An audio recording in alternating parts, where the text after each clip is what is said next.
The security guard's hand slammed against Marcus Cole's chest, stopping him cold in the middle of the marble lobby. But Marcus didn't flinch. He gripped his 8-year-old daughter's hand tighter and said the words that would detonate a billion-dollar empire. "I'm here to claim my daughter's inheritance." The CEO's laughter echoed off the walls, cold, mocking, cruel. She called him a con artist, a beggar, a nobody. But when the DNA results arrived 72 hours later, her arrogance shattered into a silence that would change everything forever. And the truth she'd buried for 7 years finally clawed its way into the light. Drop a comment with your city name so I can see how far this story travels.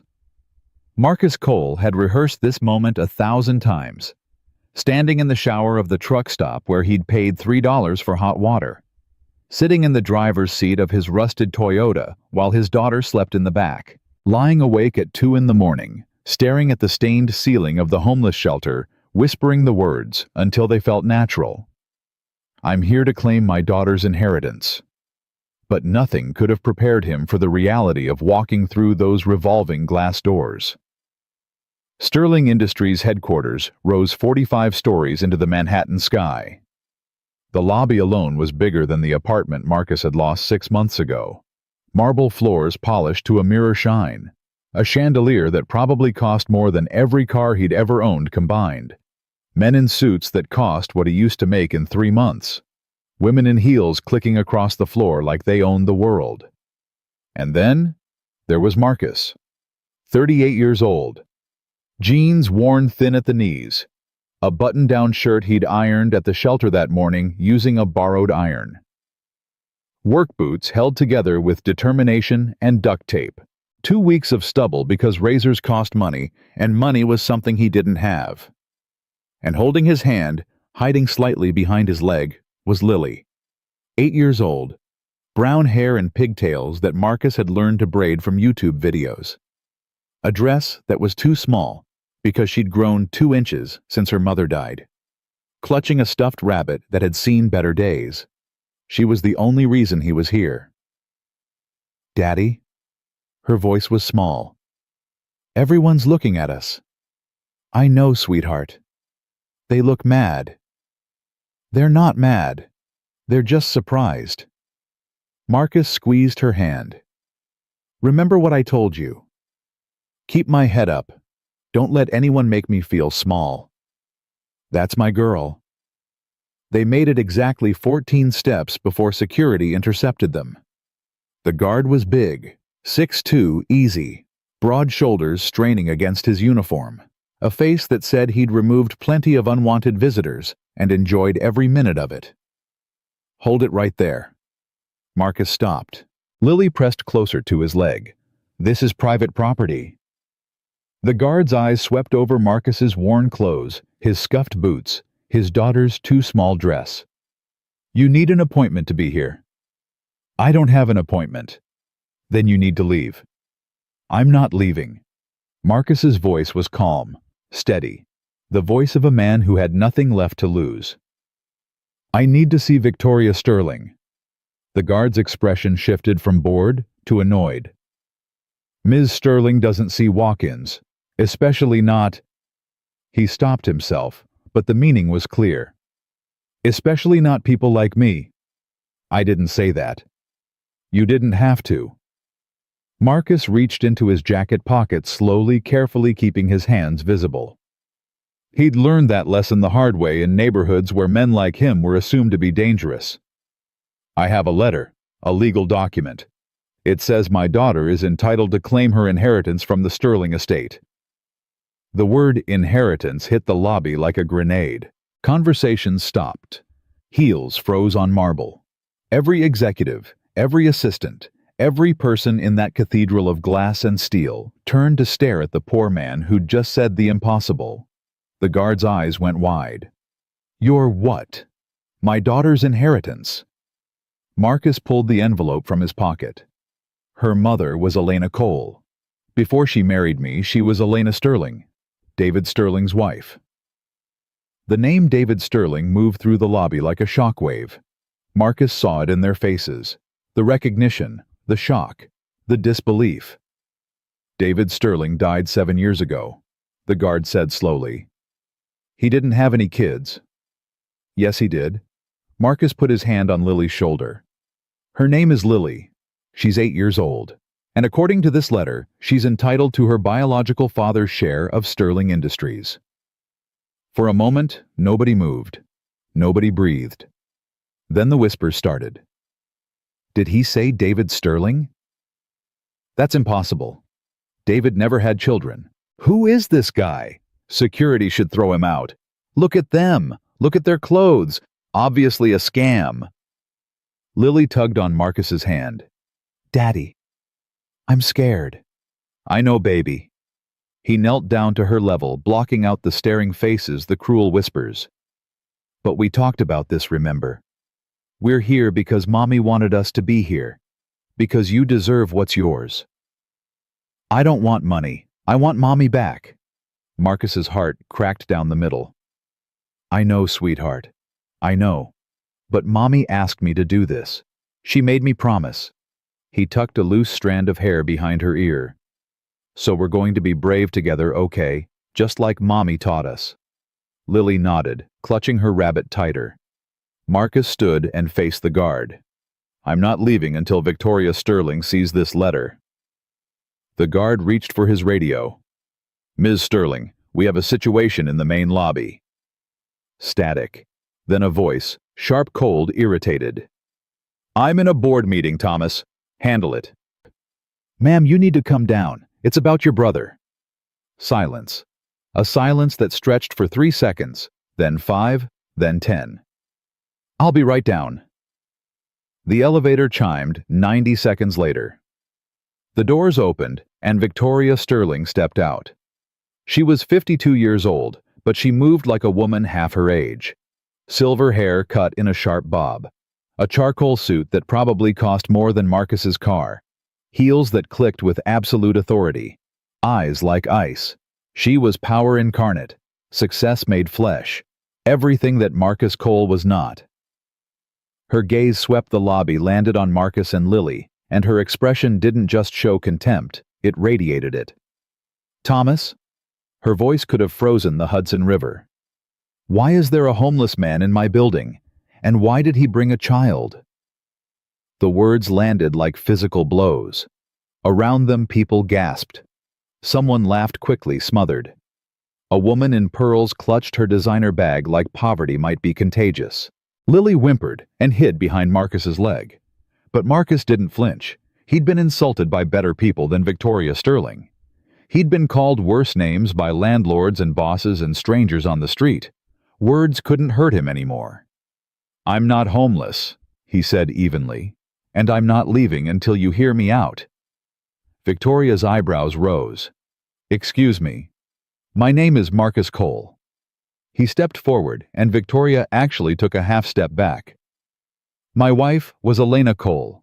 Before she married me, she was Elena Sterling, your brother David's wife. Victoria's face went white. They eloped 8 years ago. Marcus continued.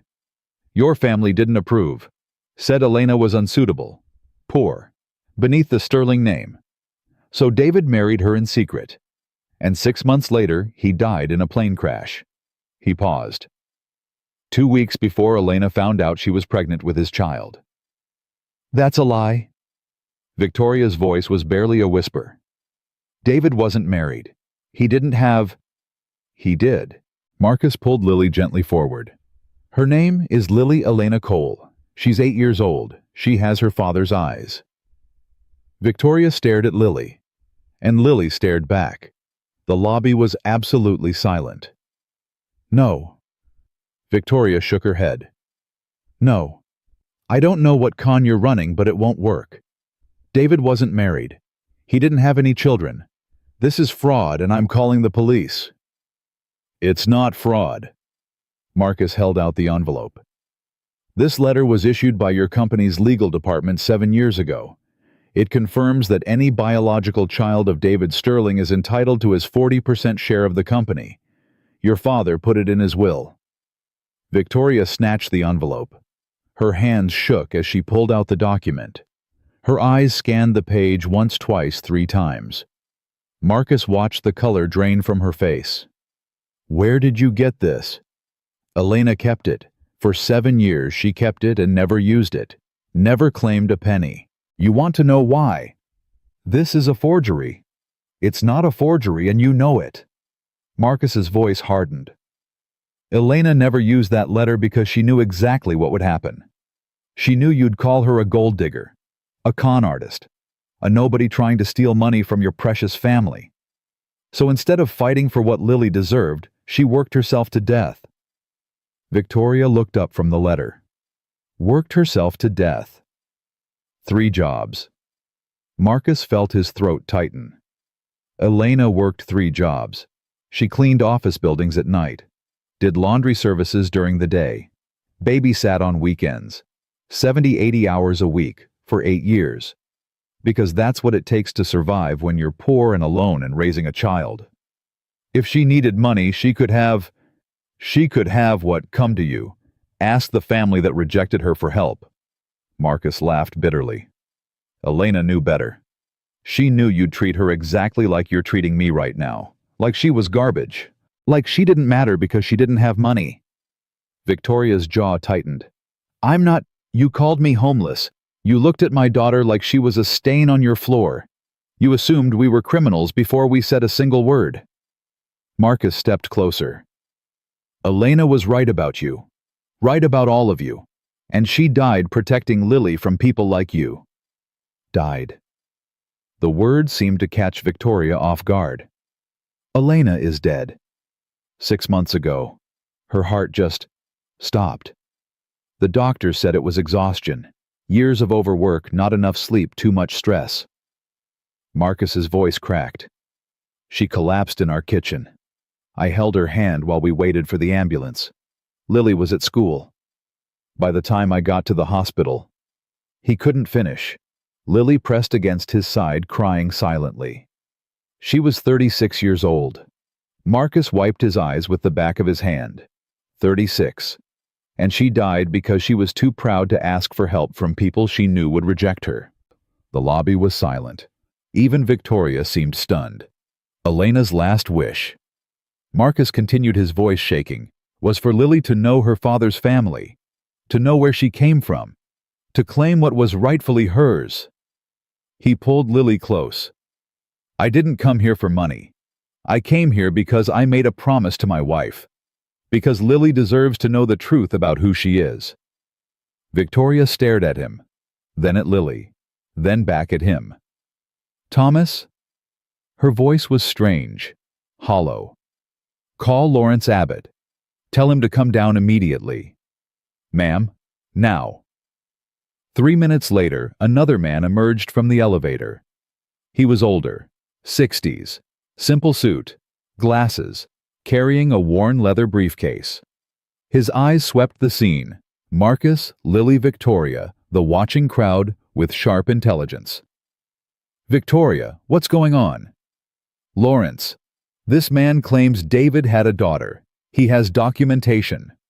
Lawrence Abbott had been the Sterling family's attorney for 30 years. He'd drafted David's will. He'd been there the day the company learned David had died. And as he looked at Lily Cole, his face went completely white. Dear God, his voice was barely audible. She has his eyes. Victoria spun. What? Those eyes. Lawrence walked closer to Lily, studying her face. David had unusual eyes, brown with gold flecks. I've only ever seen eyes like that once in my life on your brother. He looked at Marcus. May I see the letter? Marcus handed it over. Lawrence read it once, twice, then pulled out his phone and typed something rapidly. A moment later, his phone chimed. He read whatever appeared on the screen. His hand started shaking. Victoria. His voice was carefully controlled. We need to speak privately, now. Whatever you have to say, you can say here. Victoria. Say it. Lawrence cleaned his glasses. His hands were still trembling. The letter is authentic. The signature matches our archives. The document number is in our system. He looked at Victoria with something like fear.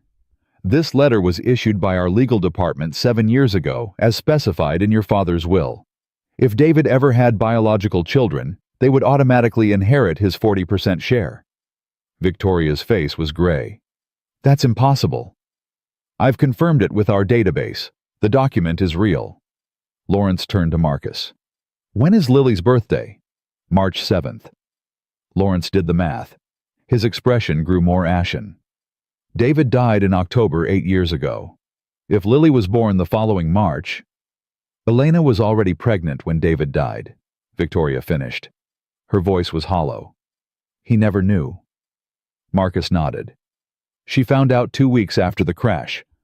She told me she screamed so loud the neighbors called the police. Victoria closed her eyes. For a long moment she stood there in the middle of her marble lobby surrounded by her employees and executives, and she looked almost human. Then her eyes opened, and the ice was back. We'll do a DNA test. Fine.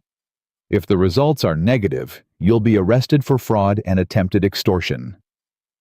They won't be negative. If they're positive... Victoria stopped. She seemed unable to complete the sentence. If they're positive, Lawrence said quietly, Lily inherits David's entire share. At current valuation, that's approximately $450 million. The number echoed through the lobby. Lily tugged on Marcus's hand. Daddy, what's $450 million? Marcus knelt down. It's a lot of money, sweetheart. Is it enough to bring Mommy back? The question hit Marcus like a punch to the chest. No, baby, it's not. Lily nodded solemnly. Then I don't want it. Victoria made a sound something between a gasp and a sob. She turned away quickly, but not before Marcus saw the tears in her eyes. Lawrence. Victoria's voice was thick. Arrange the DNA test. Tonight. Of course. And... She hesitated, swallowed hard. Where are they staying? Marcus straightened. That's not your concern. It is, if she's my brother's daughter. She's been my daughter for 6 years. Where we sleep isn't... Where are you staying? Victoria's voice was almost gentle, almost human. Marcus met her eyes. Our car, for the past 2 weeks. The lobby went completely silent. You're living in your car. Victoria's voice was flat. With an 8-year-old child. We had an apartment. I lost my job. Couldn't make rent. We've been in the car since then. Before that, we were in a shelter. Why didn't you... Victoria stopped herself. She knew the answer. They all knew the answer. Because nobody helped people like Marcus Cole. Because the world assumed people like him were lazy or criminal or worthless. Because asking for help only brought judgment and contempt. Daddy's a good daddy. Lily's voice was surprisingly strong. He makes sure I eat breakfast and lunch. He reads me stories every night. He does funny voices for all the characters. Victoria looked at Lily, really looked at her, and something in her face shifted. Lawrence, arrange a hotel suite. Tonight, whatever they need. Marcus shook his head. I don't want your charity.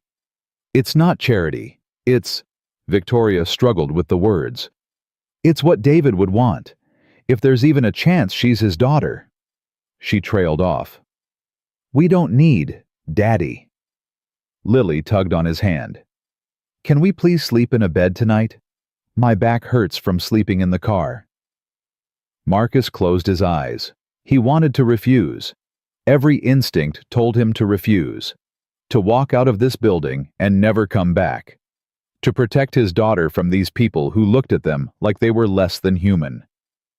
But Elena's voice echoed in his head. Promise me, Marcus. Promise me you'll give Lily what's hers. Okay. His voice was rough. One night, until the DNA results come back. Victoria nodded. Lawrence, make the arrangements. The test will take 72 hours to process. Lawrence pulled out his phone. 3 days. 3 days. Marcus looked at Victoria. And then we'll know. Yes. Victoria met his eyes. Then we'll know. For a moment they stood there, the billionaire CEO and the homeless father, separated by worlds, but connected by a child who might be the bridge between them. Come with me. Victoria turned toward the elevator. Both of you. Marcus hesitated. Please. The words seemed to cost her something. I won't. I'll try not to be. She couldn't finish the sentence. You'll try not to be cruel. Victoria flinched. Yes. Marcus took Lily's hand. You hear that, sweetheart? She's going to try. Trying is good. Lily looked up at Victoria with those brown and gold eyes, David Sterling's eyes. Mommy always said trying is the first step. Victoria's composure cracked. Just for a second, just a fraction of a moment. But Marcus saw it. The grief, the guilt, the humanity she tried so hard to hide. Maybe, just maybe, Elena had been wrong about the Sterling family. Or maybe Victoria Sterling was about to prove Elena right. Either way, Marcus would find out in 72 hours, and nothing would ever be the same again. The elevator doors closed, and the silence became suffocating. Victoria stood on one side, rigid as a statue, staring at the numbers climbing higher. Marcus stood on the other, holding Lily's hand, watching Victoria's reflection in the polished brass doors.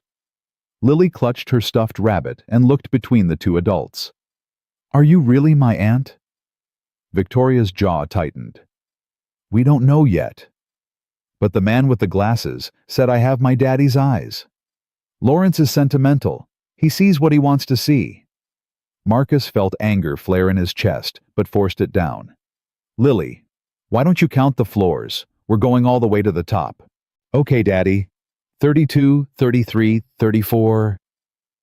The elevator climbed in silence, broken only by Lily's soft counting. At 45, the doors opened. Victoria's office was exactly what Marcus expected. Cold, pristine, massive windows overlooking Manhattan like she owned the city. Maybe she did. Sit. Victoria gestured to a leather sofa that probably cost more than Marcus's annual salary when he'd had a job. Lawrence will arrange the DNA test and the hotel. Marcus guided Lily to the sofa. She sank into the leather and immediately looked uncomfortable, like she was afraid of getting it dirty. Can I look out the window, Daddy? Ask Ms. Sterling. It's her office. Lily turned to Victoria with those brown and gold eyes. Can I please look out the window, ma'am? Victoria stared at the child for a long moment. Something flickered across her face. Pain maybe, or memory. Yes, you can look. Lily scrambled off the sofa and pressed her face against the glass. Daddy, look! I can see the whole city. There's the Empire State Building. And the park. Mommy took me to that park once. We had a picnic. Marcus watched his daughter's wonder and felt his heart crack a little more. She talks about Elena a lot. Victoria's voice was strange, quiet. Elena was her mother. I meant... Victoria stopped, started again. She seems to have good memories. Elena made sure of that. Even when we had nothing, she made sure Lily had good memories. Victoria turned away from him, walking to her desk, putting distance between them. Tell me about my brother. I never met him. But Elena talked about him. Sometimes. Marcus watched Lily press her palms against the glass, leaving small handprints. She didn't like to. It made her sad. What did she say? Marcus considered the question. Considered lying. Decided on truth. She said he was the only person who ever made her feel like she mattered, like she was worth something.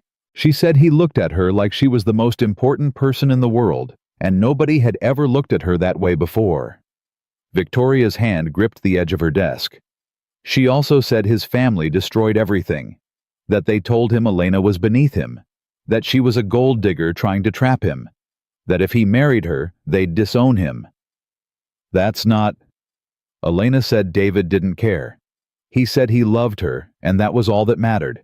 So they eloped, got married at a courthouse with 2 strangers as witnesses, and for 6 months they were happy. Victoria's knuckles went white. Then the plane crash. Yes, And she never told anyone she was pregnant. She found out 2 weeks after the funeral. She was alone, terrified. Your family had made it clear she wasn't welcome. She didn't know what to do. She could have come to us. We would have... Would have what? Marcus's voice hardened. Welcomed her with open arms. You just called me homeless in front of 100 people. You looked at Lily like she was garbage. Why would Elena think you'd treat her any differently? Victoria had no answer. The silence stretched. Lily pressed her nose against the glass. There's a bird. Daddy. There's a bird all the way up here. I see it, sweetheart. Lawrence knocked and entered without waiting for a response. The DNA test is arranged for this evening. The results will take 72 hours. I've also booked a suite at the Waldorf.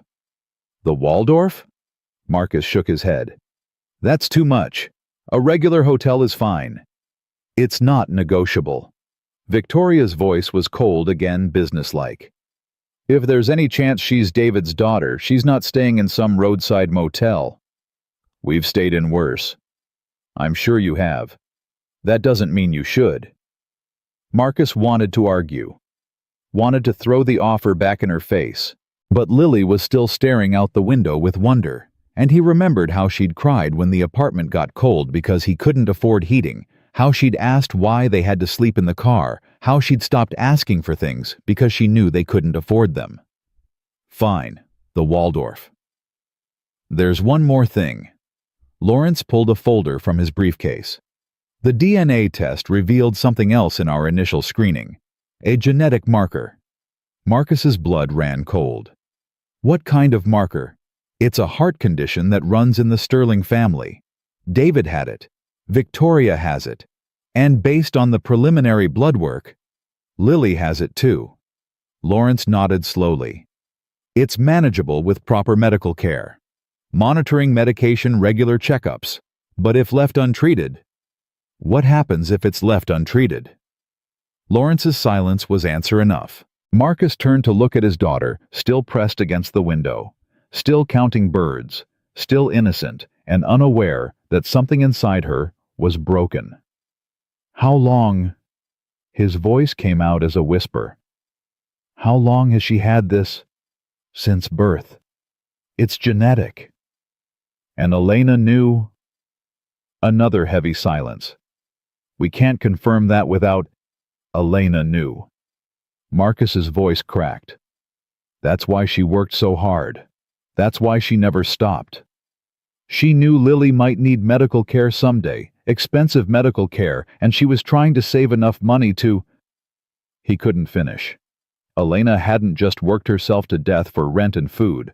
She'd worked herself to death because she knew their daughter had a time bomb in her chest, and she couldn't afford to defuse it. Mr. Cole. Lawrence's voice was gentle. If Lily is confirmed as David's daughter, she'll have access to the best medical care money can buy.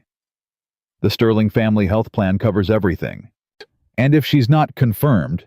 Lawrence didn't answer. Right. Marcus laughed bitterly. If she's not a Sterling, she gets nothing. No inheritance, no medical care, nothing. That's not, Victoria started. That's exactly how it works. Marcus turned to face her. You people have no idea, do you? No idea what it's like to choose between food and medicine, between rent and a doctor's visit. Elena made those choices every single day. She skipped her own medications so Lily could have hers. She went without food so Lily could eat. And you stand there in your $5,000 suit and tell me that's not how it works. Victoria's face was ashen. Daddy. Lily had turned from the window. Her small face was worried.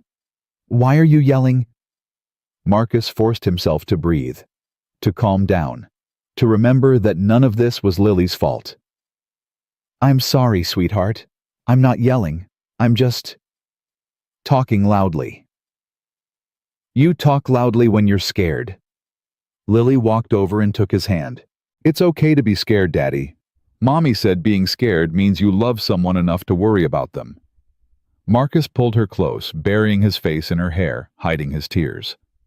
Over Lily's head he saw Victoria watching them, and for the first time, her Ice Queen mask showed real cracks. "The test is at 7 o'clock. Lawrence's voice was quiet. "The car will take you to the hotel first. You can rest." Marcus nodded without speaking. "I'll walk you down." Victoria's offer surprised everyone, including herself. The elevator ride down was different from the ride up. Victoria stood closer to them now. She kept glancing at Lily at her eyes, her chin the way she stood. "She stands like David." Victoria's voice was barely audible. "What?" "The way she holds herself, trying to be brave when she's scared. David used to stand exactly like that when our father yelled at him." Marcus looked at his daughter. "Elena used to say the same thing, that Lily had someone else's courage. David was the bravest person I ever knew." Victoria's voice was thick. "He stood up to our father when nobody else would. Fought for what he believed in, even when it cost him everything. It cost him his family. Yes. Victoria stopped, started again. "I told him Elena was a mistake, that she was after his money, that he was being naive and foolish." Her voice broke. "The last time I saw him, we had a terrible fight. I said things I can never take back. And then he got on that plane and you never got to apologize." Victoria's silence confirmed it. The elevator reached the lobby. The doors opened. A black car waited outside. "Ms. Sterling?" Marcus stopped at the door. "If the test is positive, what happens then?" "Then Lily inherits David's share. $450 million. "That's not what I'm asking." Victoria met his eyes. "I know. Which will you fight it?" "Try to take her money. Try to prove the letter is fake." "The letter isn't fake. I know my father's handwriting. I know our legal department's seal." Victoria's jaw tightened. "If the test is positive, I won't fight it." "But you don't want it to be positive." "I don't know what I want." The honesty seemed to surprise her as much as it surprised Marcus. "Part of me hopes you're lying, that this is all an elaborate con, because if it's real, then my brother had a daughter I never knew about. He had a wife I treated like garbage. He had a whole life I knew nothing about because I was too proud and too cruel to see past my own prejudices." Marcus said nothing. "If it's real," Victoria continued, "then I have to face the fact that I failed him. Failed his wife. Failed his daughter. For 8 years my niece has been out there struggling, suffering, while I sat in my office counting money. You couldn't have known." "I should have looked." Victoria's voice was fierce. "After David died, Elena disappeared. I told myself she'd moved on. Found someone else. I told myself it was for the best. But the truth is, I was relieved she was gone, because I'd never approved of her, never thought she was good enough for my brother, and her absence meant I didn't have to pretend anymore." Lily tugged on Marcus's hand. "Daddy, I'm tired." "I know, sweetheart. We're going to the hotel now." "Will there be a bed?" "Yes, a big soft bed. And a bathtub. I want a bath. I haven't had a bath in forever." Marcus's heart clenched. "Yes, baby. There'll be a bathtub." Victoria watched the exchange with something like horror dawning on her face. This child who might be her brother's daughter, was excited about having a bathtub, about sleeping in a bed. Things Victoria had never once in her life thought about, because she'd never once in her life gone without them. "Go." Victoria's voice was rough. "Get some rest. The car will pick you up at 6:30 for the test." Marcus nodded and guided Lily toward the waiting car. "Mr. Cole?" He turned. Victoria stood in the lobby doorway, backlit by the chandelier, looking nothing like the Ice Queen who'd called him homeless 3 hours ago. "I'm sorry." The word seemed to cost her everything. "For what I said earlier, about you being homeless, about—" She gestured vaguely. "All of it. I've heard worse." "That doesn't make it right." Marcus studied her for a long moment. "No, It doesn't. But it's a start. He got in the car. Lily immediately pressed her face against the window, watching the city blur past. "Daddy, that lady is sad." "What?" "The lady in the suit. She's really sad. I could tell." Marcus looked at his daughter with wonder. 8 years old, and she could see through Victoria Sterling's armor better than anyone. "Yeah, sweetheart. I think she is. Maybe we should be nice to her." "Maybe we should." The hotel suite was bigger than the apartment they'd lost, bigger than the homeless shelter, bigger than any place Marcus had ever lived. Lily ran through the rooms, touching everything, gasping at everything: the king-sized bed, the marble bathroom, the bathtub big enough to swim in the room service menu, the windows overlooking Central Park. "Daddy, look. There's chocolate on the pillow. Save it for after dinner. There's a TV in the bathroom. Don't watch TV in the bathroom. There's a robe, a fluffy robe. Can I wear it?" Marcus caught her in the middle of the room and hugged her tight. "You can wear whatever you want. This place is amazing." Lily's voice was muffled against his chest. "How much does it cost?" "Don't worry about that." "Is it a lot?" "Yes. More than our apartment. Much more." Lily pulled back and looked at him with serious eyes. "Daddy, if the test says I'm that man's daughter, does that mean I'm not your daughter anymore?" Marcus's heart stopped. "What? No, Lily, no. You're my daughter. You'll always be my daughter." "But the letter says my real daddy is someone else." Marcus knelt down so he was eye level with her. "Listen to me. David Sterling might be your biological father. That means he helped create you. But I'm the one who raised you. I'm the one who braided your hair and read you stories and taught you to ride a bike. I'm the one who was there when you were sick and scared and sad. That makes me your daddy. That will never change. Promise." "I promise. Even if I get $450 million. Marcus laughed, despite everything. "Even then." "Good." Lily hugged him again. "Because I don't want a new daddy. I just want you." They ordered room service burgers and fries and chocolate cake that cost more than a week's worth of groceries. Lily ate until she couldn't eat anymore, then took a bath that lasted an hour, then climbed into the massive bed wearing the fluffy hotel robe. "Will you read me a story, Daddy?" "We don't have any books, sweetheart." "Make one up, like you used to." So Marcus sat on the edge of the bed and made up a story about a brave princess who lived in a forest and had magical powers, and Lily fell asleep before he finished her stuffed rabbit clutched to her chest. Marcus sat there for a long time watching her breathe. Elena had missed so much, would miss so much more. She'd never see Lily grow up, never see her graduate, never see her become the amazing person she was destined to be. But maybe, just maybe, she'd given Lily a chance at a better life, a life with resources and opportunities and medical care, a life without struggling and suffering and choosing between food and rent. If the test was positive. If. Marcus walked to the window and stared out at the city lights. "I hope I'm doing the right thing, Elena." His voice was barely a whisper. "I hope this is what you wanted." Somewhere out there across the city, Victoria Sterling sat in her penthouse apartment and stared at a photograph. It was old-faded, creased from years of handling. 2 young men, arms around each other's shoulders, laughing at something off camera. David and Victoria 30 years ago, before everything went wrong. "I'm sorry, David." Victoria's voice cracked. "I'm so sorry."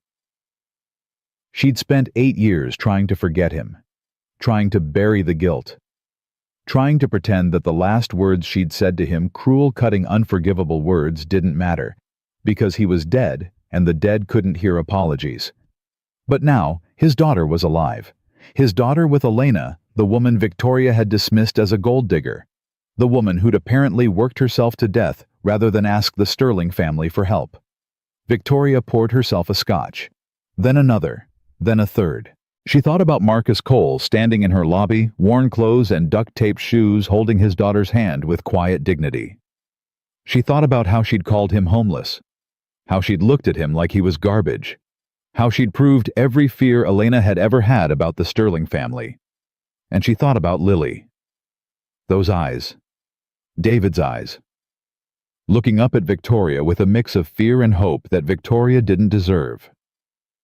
She finished her scotch and made a decision. The hotel security guard looked surprised when Victoria Sterling walked through the lobby at 11:30 at night. "Ms. Sterling, can I help you?" "What room is Marcus Cole in?" The guard hesitated. "I'm not sure I can. I'm paying for the room. Tell me the number." "Suite 1812. Victoria took the elevator up, her heart pounding in a way it hadn't pounded in years. She didn't knock on the door. Instead, she stood in the hallway listening. At first there was nothing. Then faintly, she heard a voice. Marcus's voice, low and gentle. And then the princess used her magic powers to defeat the dragon, and everyone in the kingdom was safe. The end. A child's sleepy voice responded. "That was a good story, Daddy." "Thank you, sweetheart." "Will you tell me another one tomorrow?" "I'll tell you 100 more." "I love you, Daddy." "I love you too, Lily, more than anything in the world." Victoria stood frozen in the hallway, tears streaming down her face. This was what David would have wanted. Not the money, not the company, not the Sterling legacy. This, a father reading bedtime stories, a child saying, "I love you," a family held together by something stronger than blood or wealth. Elena had given Lily this. Marcus had given Lily this, and Victoria had almost destroyed it with her contempt and her cruelty. She turned and walked back to the elevator. She didn't sleep that night. Instead, she sat in the dark thinking about her brother, about choices, about the person she'd become, and the person she could still be. The DNA test took 15 minutes. The waiting took 3 eternities. Day 1. Marcus and Lily explored Central Park. Lily fed the ducks. She laughed, really laughed, for the first time since Elena died. Marcus took photos on his phone, photos he'd never be able to afford to print, but photos he'd treasure forever. Day 2. Lawrence came to the hotel with paperwork, contracts, legal documents, explanations of trusts, and inheritance laws. Marcus's head spun with terminology he didn't understand. Lawrence explained everything patiently, but the only words that stuck were $450 million and heart condition. Day 3. The morning of the results. Marcus woke at dawn. Lily was still asleep, sprawled across the massive bed, her rabbit tucked under her chin. He stood at the window and watched the sun rise over Manhattan. His phone buzzed. A text from an unknown number. "Results are in. Car will pick you up at 9. Victoria Marcus stared at the message for a long moment. Today, everything would change. Either Lily would become one of the richest children in America, with access to medical care and opportunities beyond imagination, or they'd be back in the car by nightfall, with nothing but a letter and 3 more days of hope before reality crushed them. "Daddy!" Marcus turned. Lily was sitting up in bed, rubbing her eyes. "Is it time?" "Almost, sweetheart. Get dressed. We're going to find out the truth." Lily nodded solemnly. "Daddy, whatever happens, I'm glad we came. I'm glad I got to sleep in a real bed, and take a bath, and eat chocolate cake." Marcus's heart cracked. His daughter was grateful for a bed and a bath because she'd learned not to expect such luxuries. "Me too, baby. Me too." The car arrived at 9. Lawrence was already inside. "Ms. Sterling is waiting at the office." His voice was carefully neutral. "The results are in a sealed envelope. She wanted to open it together." "Why?" Lawrence didn't answer, but his silence spoke volumes. The drive to Sterling Industries was quiet. Lily pressed her nose against the window, watching the city wake up, while Marcus tried to calm his racing heart. Victoria was waiting in the lobby. She looked different today. Softer somehow. Less armor, more human. She wore a simple black dress instead of a power suit. Her hair was loose instead of severely styled. The results are upstairs. Victoria's voice was steady, but her hands shook slightly. Lawrence, I have the envelope. They took the elevator up in silence. The same elevator Marcus had ridden 3 days ago, when he'd been nothing but a poor man with a worn letter and a desperate hope. Now, 72 hours later, he was about to find out if that hope was justified. Victoria's office was unchanged. Cold. Pristine. Windows overlooking the city. But this time, there was something different. A photograph on her desk that hadn't been there before. David Sterling, young and handsome, smiling at the camera. I found it in storage. Victoria's voice was quiet. I'd put away all his photos after he died. I couldn't bear to look at them. But now? Now you want him to be here for this? Yes. They sat. Lawrence placed the envelope on the desk between them. Before I open this, Lawrence said carefully, I want to make something clear. Whatever these results say, nothing will change certain facts. Marcus, you've raised Lily for 6 years. You're her father in every way that matters. Victoria, you've had a chance to see who this child is, regardless of DNA. Just open it. Marcus's voice was rough. Lawrence opened the envelope. He read the paper once, twice. His face revealed nothing. Then he looked up, and his eyes were bright with tears. The test is conclusive. Lily Cole is David Sterling's biological daughter with 99.99% certainty. Victoria made a sound like she'd been stabbed. Marcus couldn't breathe. Lily tugged on his sleeve. Daddy, what does that mean? Marcus pulled her onto his lap, holding her tight. It means your mommy was telling the truth, sweetheart. David Sterling was your father, your biological father. So I have 2 daddies. You have one daddy who raised you, and one daddy who would have loved you so much if he'd known about you. Victoria stood abruptly, walking to the window, pressing her forehead against the glass. David had a daughter. Her voice was shattered. My brother had a daughter. All these years I had a niece and I didn't know. She grew up poor. She slept in cars. Her voice broke. While I was here counting money building empires, she was out there suffering, and I never knew. You couldn't have known. Marcus surprised himself by saying it. I should have looked. After David died, after Elena disappeared, I should have looked. Victoria turned and her face was streaked with tears. But I didn't look because I didn't want to find anything. Because I was relieved Elena was gone. Because I'd convinced myself she was nothing, that she meant nothing, that David's love for her was a mistake. Victoria. I was wrong. Victoria walked to Lily and knelt down, bringing herself to the child's level. I was wrong about your mother. I was wrong about your father. I was wrong about everything. Lily looked at her with those brown and gold eyes. Are you my aunt now? If you'll have me. Lily considered this seriously.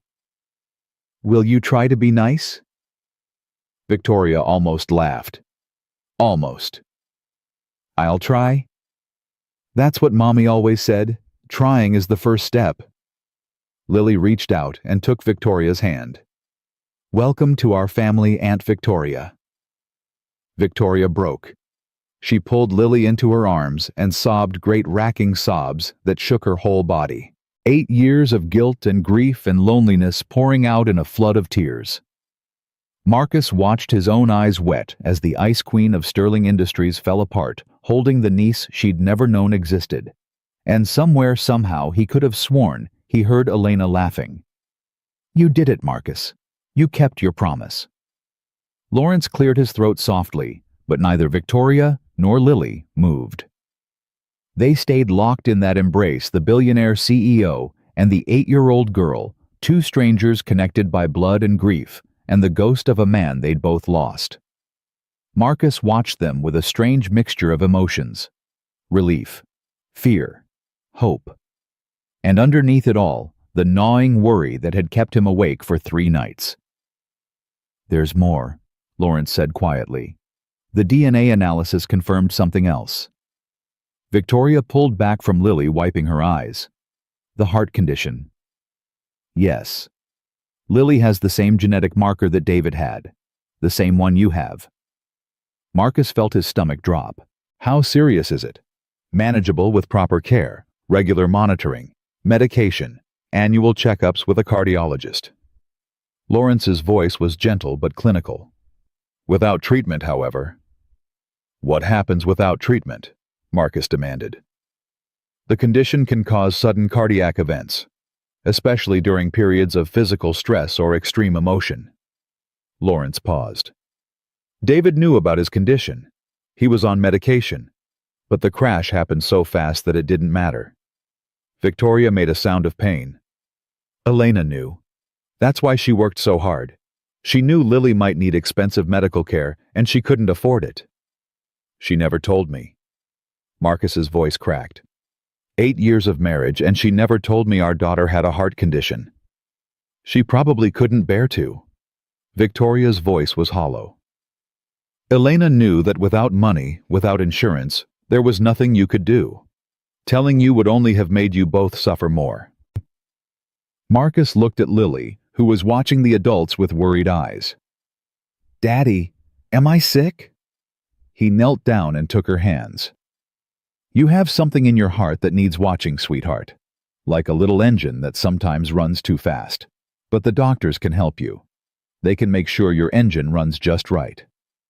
"Will I be okay?" "You're going to be fine, I promise." "Cross your heart." Marcus made an X over his chest. "Cross my heart." Lily nodded solemnly, accepting his word as gospel. Because that's what children do. They trust their parents completely, absolutely, without question. And Marcus would die before he broke that trust. "Lawrence, what needs to happen?" Victoria's voice had shifted. The CEO was back, the woman who built empires and solved problems. "What medical care does Lily need, and how quickly can we arrange it?" "I've already contacted the best pediatric cardiologist in New York. She can see Lily tomorrow morning." "Tomorrow? Not today." "Doctor, Chen is in surgery until this evening. Tomorrow morning is the earliest available." Victoria's jaw tightened. "Fine. Tomorrow. And the inheritance. What's the timeline?" "The paperwork will take several weeks. There are trust documents to prepare, guardianship arrangements to formalize, tax implications to address." Lawrence pulled more papers from his briefcase. "Given Lily's age, she can't control the inheritance until she's 25. We'll need to appoint a trustee to manage the estate." "I'll do it." Victoria said it without hesitation. "I'll be her trustee." Marcus stood slowly. "Hold on. Don't I get a say in this?" "Of course you do. But nothing. Lily is my daughter. I've raised her for 6 years. I'm not going to hand control of her inheritance to someone I met 3 days ago." Victoria's eyes flashed. "I'm her aunt. Her blood relative. I have more right than the man who changed her diapers, who taught her to walk, who held her when she cried and read her stories every night." Marcus stepped closer. "Blood doesn't make you family, Ms. Sterling. Love does. And you don't get to waltz in here and take over because the DNA test came back positive." The temperature in the room dropped 10 degrees. Lawrence stepped between them. "Perhaps we can discuss this later, when emotions aren't running so high." "My emotions are fine." Marcus's voice was steel. "I just want to be clear about something. Lily is my daughter, not Victoria's, not the Sterling family's. Mine. Whatever arrangements we make, that doesn't change." Victoria's face was unreadable. "No one is trying to take her from you." "Really? Because that's exactly what it sounds like. I was suggesting a trusteeship, not custody. The money would be managed professionally until Lily comes of age. That's standard practice for inheritances of this size. And who decides how the money is spent in the meantime? Who decides what school she goes to? What medical care she receives? What opportunities she has access to? We would discuss those decisions together." "Together?" Marcus laughed bitterly. 3 days ago you called me homeless. You looked at my daughter like she was garbage. Now you want to make decisions together? I apologized for that. Apologies don't erase contempt, Ms. Sterling. They don't erase 8 years of your family ignoring a child who needed help. I didn't know she existed. You didn't want to know. Marcus's voice rose. You said it yourself. After David died, after Elena disappeared, you were relieved. You didn't look because you didn't want to find anything that might complicate your perfect Sterling legacy. Victoria recoiled like he'd slapped her. Lily started crying. The sound cut through the argument like a knife. Both adults turned to see her standing there, tears streaming down her face, her stuffed rabbit clutched to her chest. Stop fighting. Her voice was small and scared. Please stop fighting. Mommy and Daddy used to fight before Mommy got sick, and then she got really tired and really sad, and then she died. I don't want anyone else to die. Marcus was at her side in an instant, pulling her into his arms. I'm sorry, sweetheart. I'm sorry. No one's going to die. Promise? I promise. Victoria stood frozen, watching the exchange with something broken in her eyes. I'm sorry too, Lily. I didn't mean to scare you. Are you and Daddy going to be friends? The question hung in the air. Marcus looked at Victoria over Lily's head. Their eyes met. An entire conversation passed in that silence, accusations and apologies, anger and understanding, the beginning of something that might eventually become respect. We're going to try, Marcus said finally. That's all anyone can do. Trying is the first step, Lily whispered. That's what Mommy always said. Victoria's composure cracked again. Your mother was very wise. She was the best mommy in the whole world. Lily wiped her eyes. I miss her so much. I know you do, sweetheart. Victoria's voice was thick. I miss my brother too. Maybe we can miss them together. Lily considered this. Then she reached out one small hand toward Victoria. Victoria took it. And in that moment, holding hands across a gulf of grief and loss and wasted years, something shifted. Something healed just a little. Lawrence cleared his throat. Perhaps we should table the trusteeship discussion for now. There are more immediate concerns. Like what? Marcus asked. Before Lawrence could answer, his phone buzzed. He looked at the screen and his face went white. What is it? Victoria demanded. We have a problem. Lawrence turned the phone so they could see. A big problem. The headline screamed across the screen. Sterling family scandal. Secret love child. Claims $450 million inheritance. Marcus felt his blood run cold. How did they find out? Victoria grabbed the phone, scrolling rapidly. The DNA test was confidential. The only people who knew were us and the lab. Someone at the lab must have talked. Lawrence was already making calls. Or someone in the building overheard something. It doesn't matter how. What matters is that it's out there. What are they saying? Marcus asked, dreading the answer. Victoria's face twisted with disgust. They're calling Elena a gold digger, saying she hid Lily to extort money from the family, saying you're running a scam to steal the Sterling fortune. That's insane. We have DNA proof. The media doesn't care about proof. They care about headlines. And poor con man tricks billionaire family is a better headline than legitimate heir claims rightful inheritance. Marcus took the phone from her. The article was worse than he'd imagined. Sources close to the Sterling family say the alleged heir appeared at company headquarters last week demanding money and making wild claims about a secret marriage. The child's mother, Elena Cole, worked as a cleaning woman before her death 6 months ago. Critics are questioning how a woman of such modest means could have married into one of America's wealthiest families without anyone knowing. This has all the hallmarks of a classic inheritance scam, said one legal expert who asked not to be named. The mother conveniently dies before anyone can question her story. The child is too young to be cross-examined effectively, and the letter allegedly proving the connection was hidden for 8 years. Red flags everywhere. Marcus wanted to throw the phone against the wall. Elena wasn't a con artist. She was the most honest person I ever knew. I know.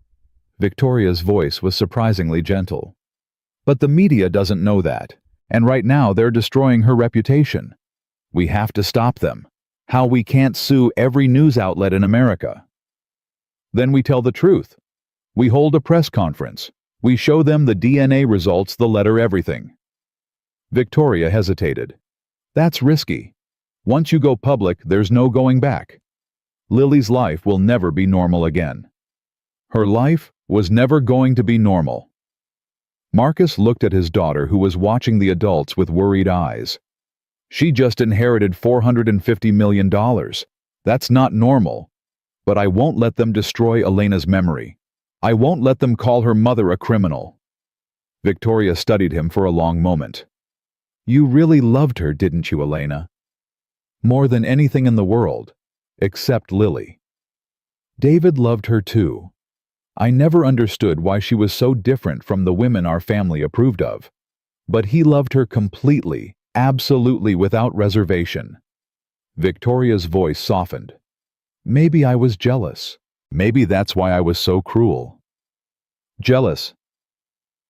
David found something real, something true, a love that didn't care about money or status or family expectations. Victoria's eyes were distant. I never had that. I had arranged introductions to suitable men from suitable families.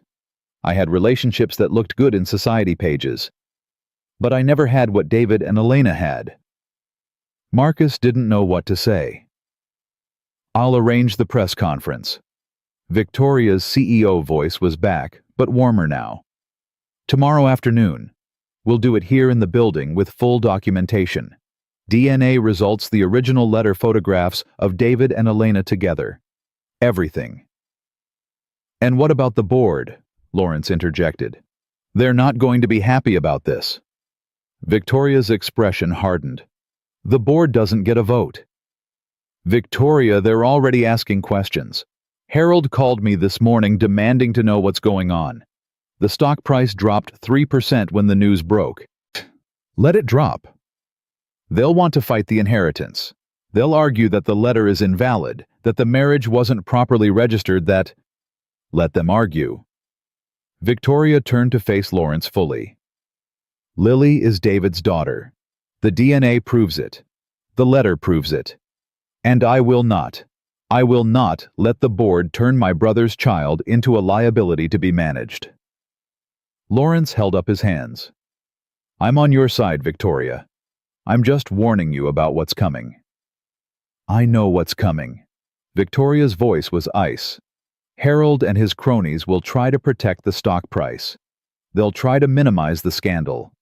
They'll throw Elena's memory under the bus and make Lily look like a problem to be solved. She paused. They'll expect me to agree with them, because that's what the old Victoria would have done. And the new Victoria is going to tell them exactly where they can shove their stock price. Despite everything, Marcus almost smiled. The board meeting was scheduled for 6 o'clock that evening. Victoria insisted that Marcus and Lily wait in her office, protected from the media circus that had descended on the building. Reporters crowded the lobby.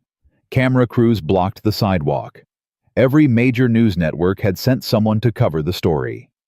Sterling Secret Child live coverage scrolled across screens throughout the city. Marcus watched the chaos from Victoria's window while Lily drew pictures at the conference table. She'd asked for paper and crayons, and Margaret, Victoria's assistant, a kind woman who'd apparently known David, had found both within minutes. What are you drawing, sweetheart? Our family. Lily held up the paper. See, that's you, and that's me, and that's Mommy in heaven, with wings, and that's Daddy David also in heaven, and that's Aunt Victoria. Marcus looked at the stick figures. Lily had given everyone smiles except Elena and David, who had halos. It's beautiful, baby. I'm going to give it to Aunt Victoria, to make her feel better. I think she'd like that. The door opened. Lawrence entered, his face grim. The board meeting is starting. Victoria wanted you to know. How bad is it going to be? Lawrence hesitated. Harold Mitchell has been building a coalition. He has 6 votes already. That's enough to override Victoria on most decisions. What kind of decisions? They want to contest the inheritance. Claim the letter is fraudulent. Demand additional DNA testing from an independent lab. Delay the transfer of assets for as long as possible. Lawrence paused. They're also discussing whether to remove Victoria as CEO. Can they do that? If they have enough votes. Victoria controls 30% of the company. David's shares now. Lily's shares are 40%. If the board can delay Lily's inheritance long enough, they can install a friendly trustee who'll vote those shares against Victoria. So they're not just trying to steal from Lily, they're trying to use her inheritance as a weapon. Corporate politics. Lawrence's voice was bitter. It's always about power. Marcus looked at Lily, still drawing peacefully, unaware of the war being fought over her future. Is there anything I can do? Just be ready. If the board succeeds, this could get very ugly very fast. The boardroom was silent when Victoria entered. 12 chairs around a mahogany table. 12 of the most powerful people in American business, each one watching her with expressions ranging from skeptical to openly hostile. Harold Mitchell sat at the head of the table, even though that seat traditionally belonged to the CEO. He was 63, silver-haired, and had been trying to take control of Sterling Industries for 15 years. Today, he thought he finally had his chance. Victoria, his voice was smooth. Thank you for joining us. It's my company, Harold. I don't need thanks for attending my own board meeting. Your company? Harold's eyebrows rose. Interesting choice of words given the circumstances. Victoria took her seat, her usual seat, not the head of the table. She wouldn't give Harold the satisfaction of fighting over furniture. I assume you've all seen the news. Murmurs around the table, heads nodding. Then you know why we're here. My brother David had a daughter. Her name is Lily. She's 8 years old, and she's entitled to his 40% share of this company. Allegedly entitled. Harold's voice was sharp. We've only seen a preliminary DNA test from a single lab. Hardly conclusive. 99.9% certainty, Harold. That's not preliminary. That's fact. Labs make mistakes. Tests can be manipulated. For an inheritance of this magnitude, we should require independent verification. Fine. Order whatever tests you want. The results will be the same. Harold smiled thinly. And while we wait for those results, the shares remain in trust, under the control of this board. Under the control of a trustee appointed by this board. There's a difference. A minor distinction. Not to me. Victoria leaned forward. I know what you're doing, Harold. You want to delay the inheritance long enough to appoint a trustee who'll vote those shares the way you want. You're trying to use my niece as a pawn in your little power grab. I'm trying to protect the company. Harold's voice hardened. This scandal has already cost us 3% of our stock price. If we don't handle it carefully, it could cost us much more. Handle it? You mean bury it. I mean contain it. The longer this circus continues, the more damage it does. Harold looked around the table, playing to his audience. We need to take control of the narrative. Distance the company from the allegations. Make it clear that Sterling Industries is not responsible for whatever arrangement David may or may not have made 8 years ago. Arrangement. Victoria's voice was dangerous. David was married. He had a daughter. That's not an arrangement. That's a family. A family no one knew about. A family that conveniently appeared the moment money was on the table. A family represented by a man who was living in his car. Harold's lip curled. Forgive me if I'm skeptical. Marcus Cole is a good man. Marcus Cole is a drifter who saw an opportunity. Marcus Cole raised my brother's daughter for 6 years without asking for a single penny. He worked 2 jobs to keep a roof over her head. He loved her like his own. How touching. Harold's voice dripped sarcasm. And now he stands to become one of the wealthiest men in America by controlling his stepdaughter's inheritance. What a coincidence! Victoria slammed her hand on the table. Everyone jumped. Let me make something clear. Her voice was cold fury.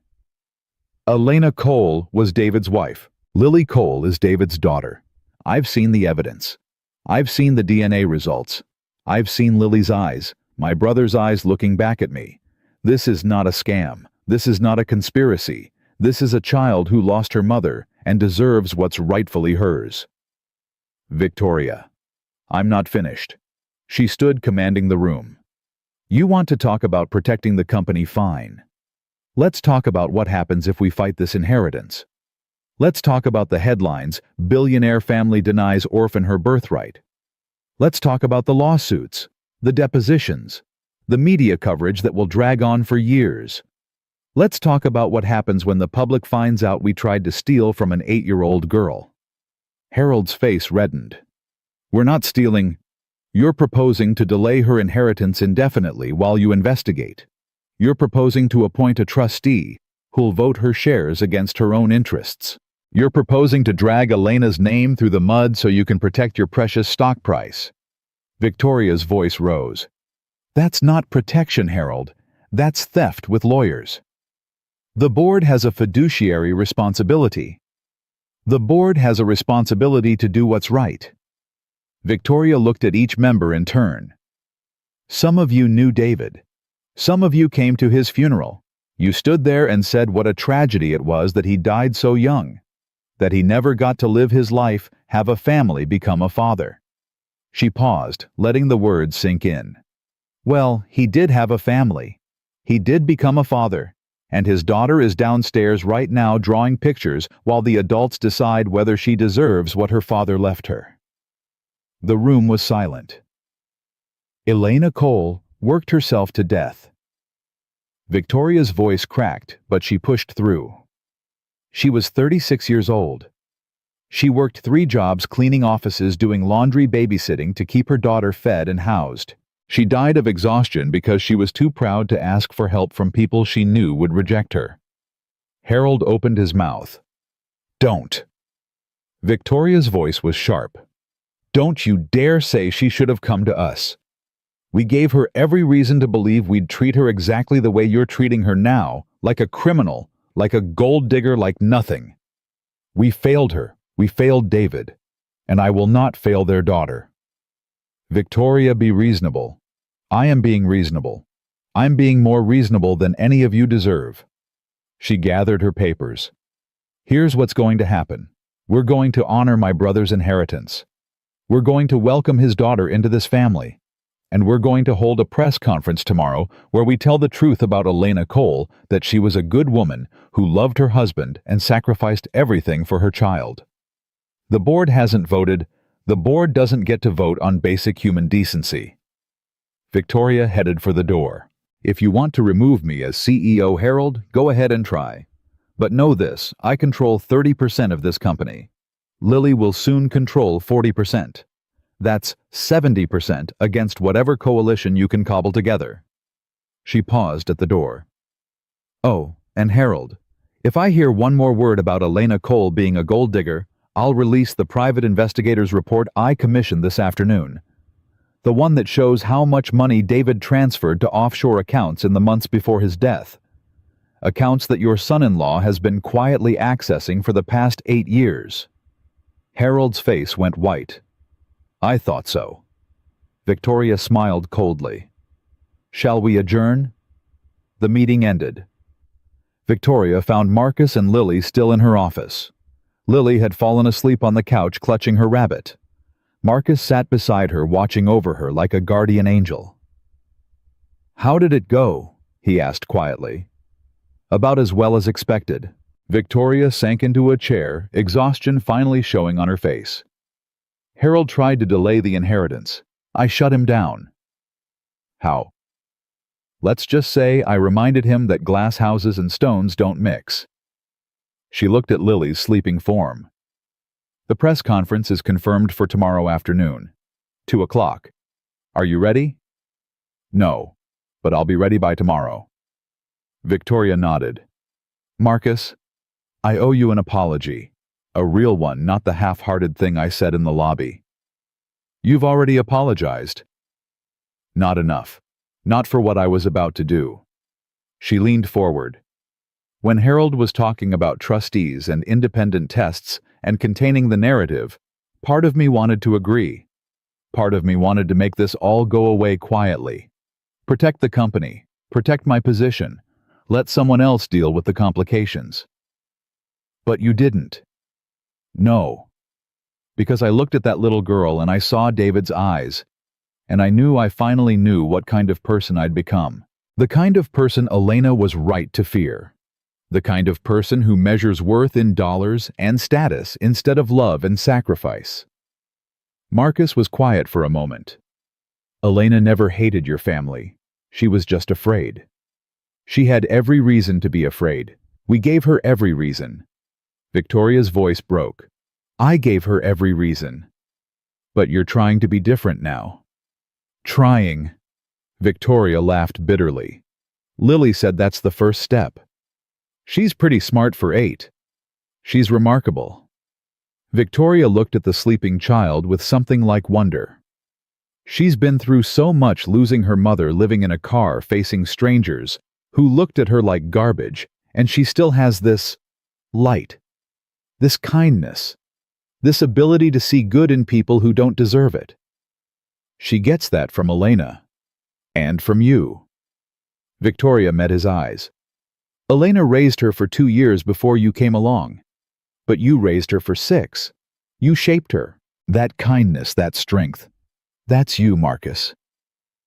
Marcus felt his throat tighten. "I just did what any father would do." "No, you did what a good father would do. There's a difference." Victoria stood slowly. "I should go. The press conference won't plan itself, and I have a lot of damage control to manage before tomorrow." "Victoria." She turned. "Thank you. For standing up for Lily. For standing up for Elena. I know it cost you." "It was the right thing to do." Victoria's voice was quiet. "Maybe for the first time in my life." She left. Marcus looked at Lily, still sleeping peacefully, unaware of the battles being fought over her future. "We're going to be okay, sweetheart." He brushed a strand of hair from her face. "Mommy would be so proud of you. So proud of both of us." Lily stirred slightly, clutching her rabbit tighter. Outside the window, the city lights glittered like scattered diamonds. Tomorrow, they would face the cameras. Tomorrow, they would tell Elena's story to the world. Tomorrow, everything would change again. But tonight, in this quiet office high above Manhattan, a father watched over his daughter, and that was enough. That was everything. The morning of the press conference, Marcus woke before dawn. He lay in the hotel bed, staring at the ceiling, listening to Lily's soft breathing beside him. In a few hours, he would stand in front of cameras and tell the world about Elena, about the woman she really was, about the life she lived and the death she died. He wasn't ready. He would never be ready. But he would do it anyway, because that's what Elena would have wanted. Because Lily deserved to grow up knowing her mother was a hero, not a headline. "Daddy?" Lily's voice was sleepy, muffled by her pillow. "I'm here, sweetheart." "Is it time?" "Not yet. Go back to sleep." "I can't sleep. My tummy feels funny." Marcus pulled her close. "Mine too." "Are you scared about the TV people?" "A little." "Mommy always said being scared means you're about to do something brave." Lily yawned. "Are we being brave today?" "The bravest." "Good, because I want everyone to know Mommy wasn't a bad person. The TV people said mean things about her. I heard Margaret talking about it." Marcus's heart clenched. He'd tried to shield Lily from the coverage, but children hear things. Children always hear things. "What did you hear, baby?" "They said Mommy was a gold digger." "What's a gold digger?" "It's someone who pretends to love another person just to get their money." "But Mommy didn't do that. Mommy loved Daddy David for real." "I know she did." "Then why are they lying?" Marcus didn't have an answer. How do you explain to an 8-year-old that the world is full of people who tear others down for entertainment, that media empires are built on scandal and suffering, that truth matters less than clicks? Sometimes people say things without knowing all the facts, he said finally. That's why we're doing the press conference, to tell them the real story. And then they'll stop being mean. I hope so, sweetheart. I really hope so. Victoria arrived at the hotel at 10 o'clock, looking like she hadn't slept at all.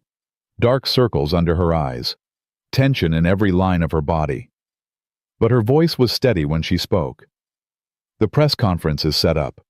Lawrence has prepared documentation packets for every reporter, DNA results, the original letter, photographs, marriage certificate.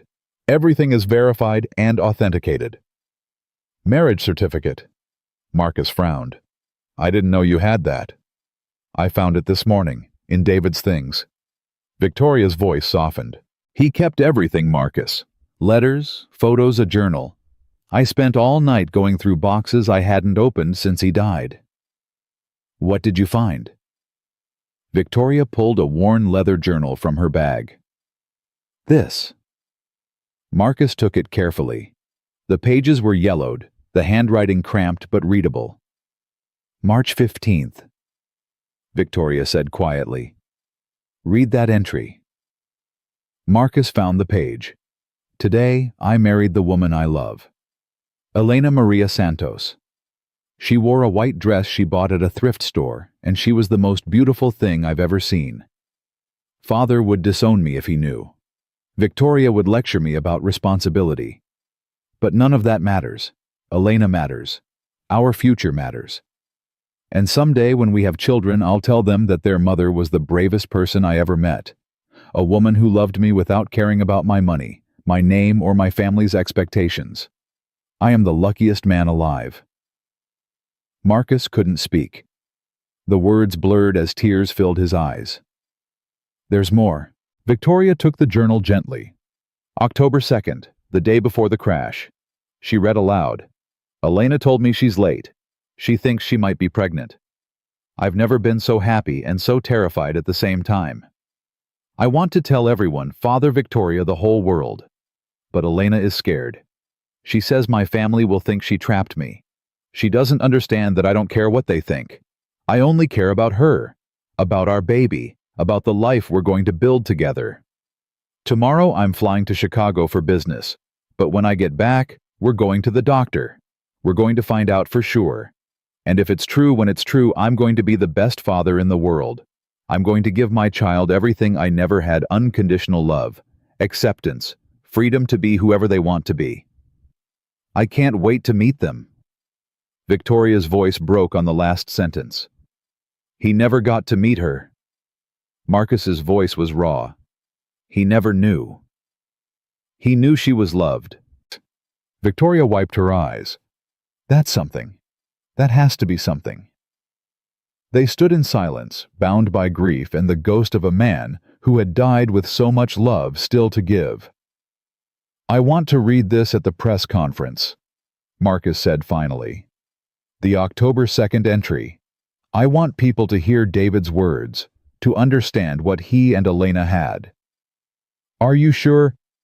People believe what they see and hear. They've seen headlines calling Elena a gold digger.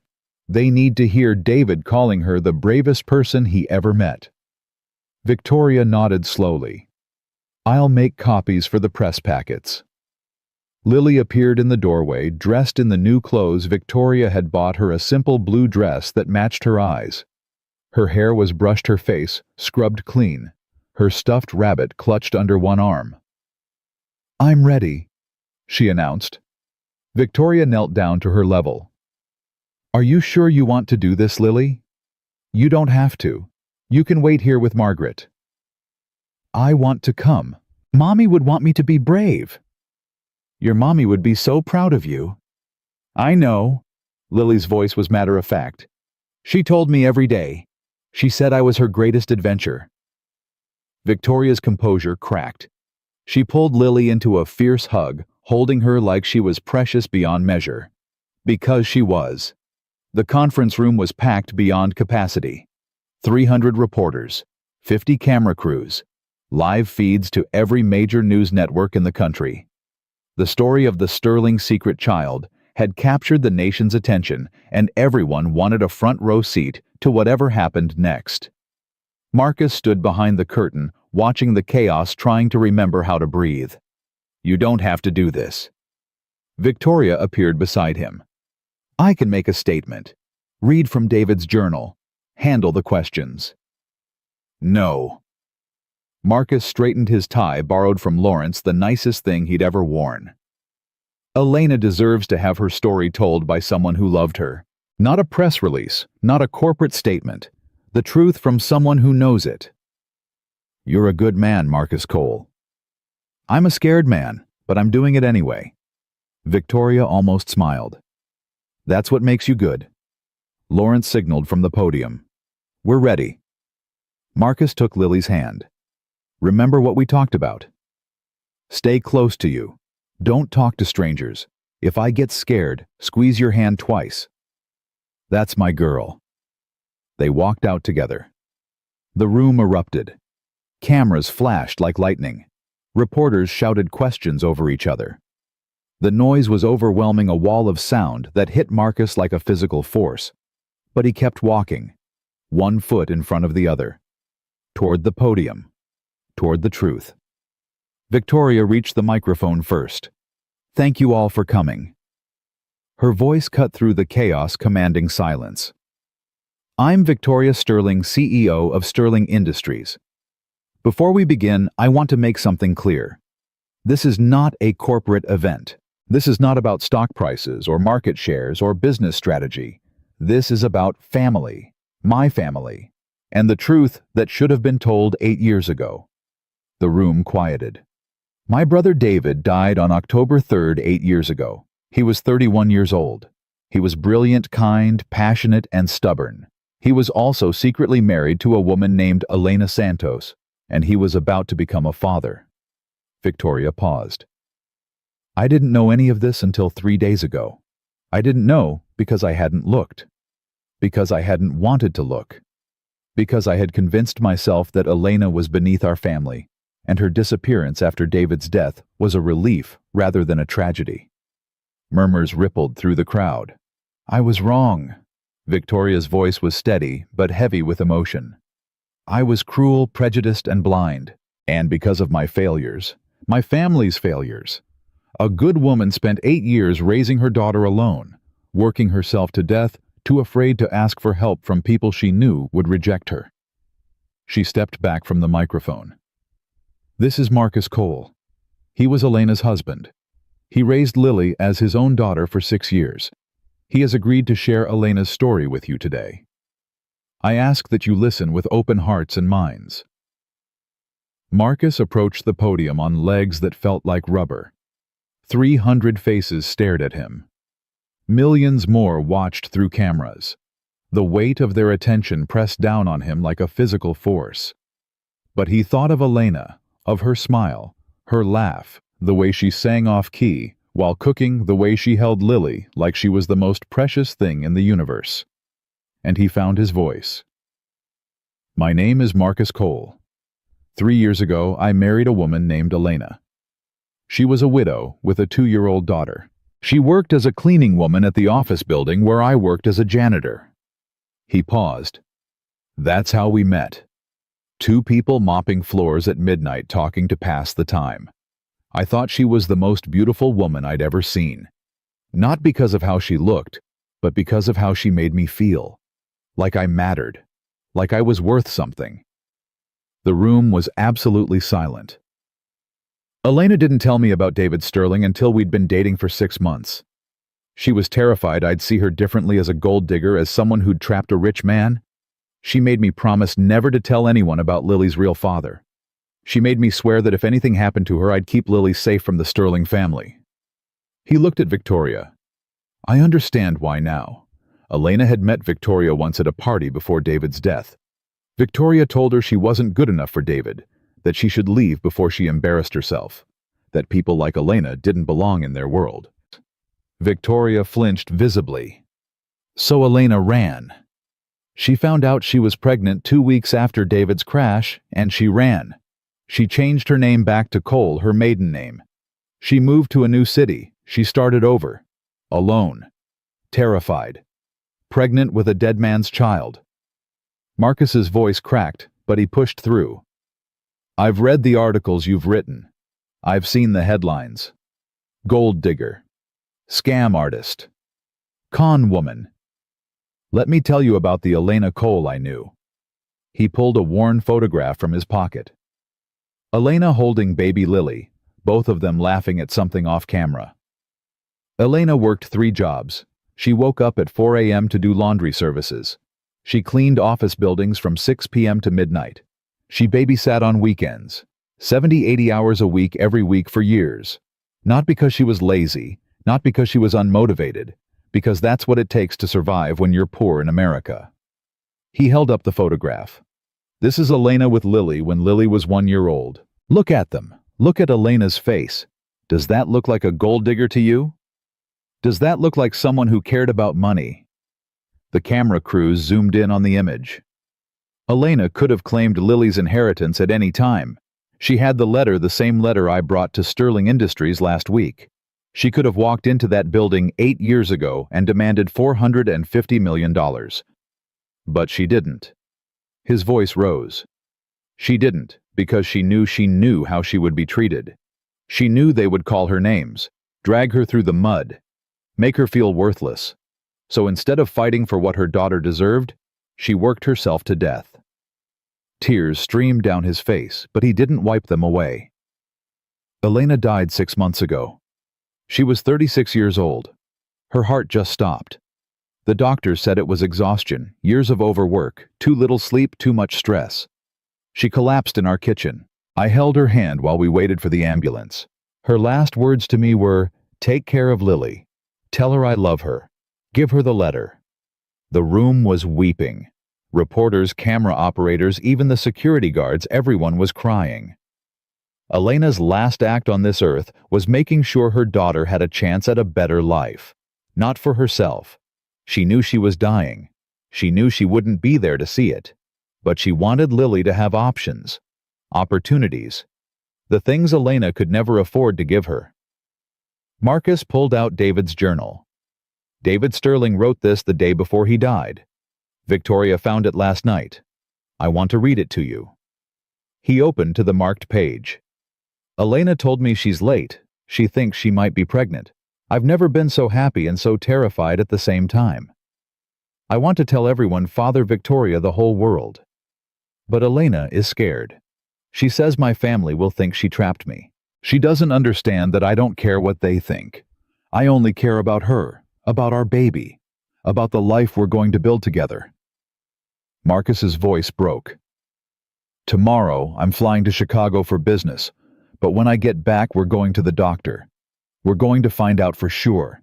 And if it's true when it's true, I'm going to be the best father in the world.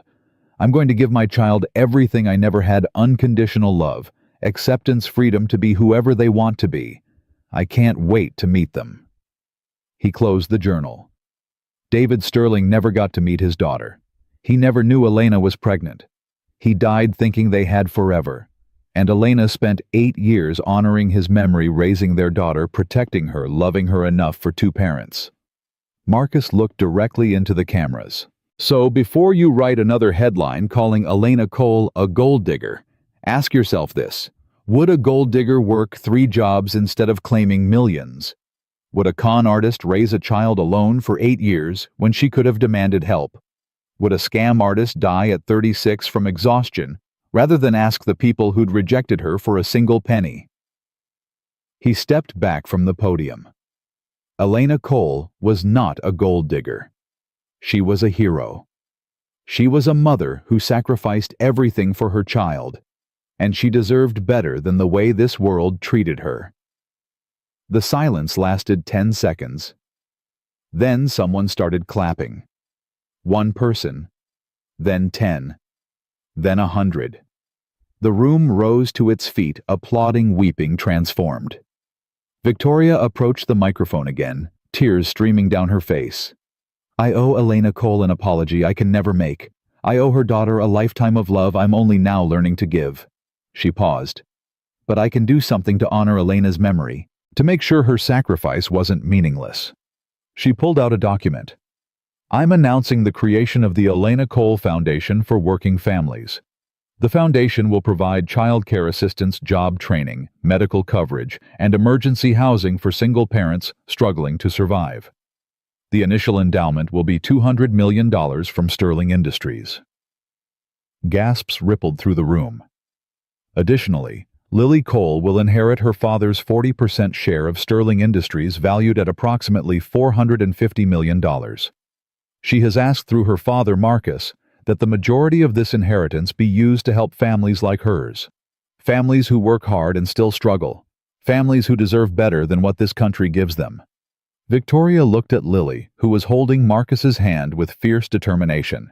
This 8-year-old girl who has lost her mother, who was living in a car 2 weeks ago, who has every reason to be bitter and angry and selfish. This child wants to help others. That's Elena Cole's legacy. That's the woman you called a gold digger. She turned back to the cameras. The Elena Cole Foundation will launch next month. Every penny will go to families in need. No administrative overhead. No executive salaries. Just help for people who need it. "What about Lily's medical care?" a reporter shouted. "The heart condition."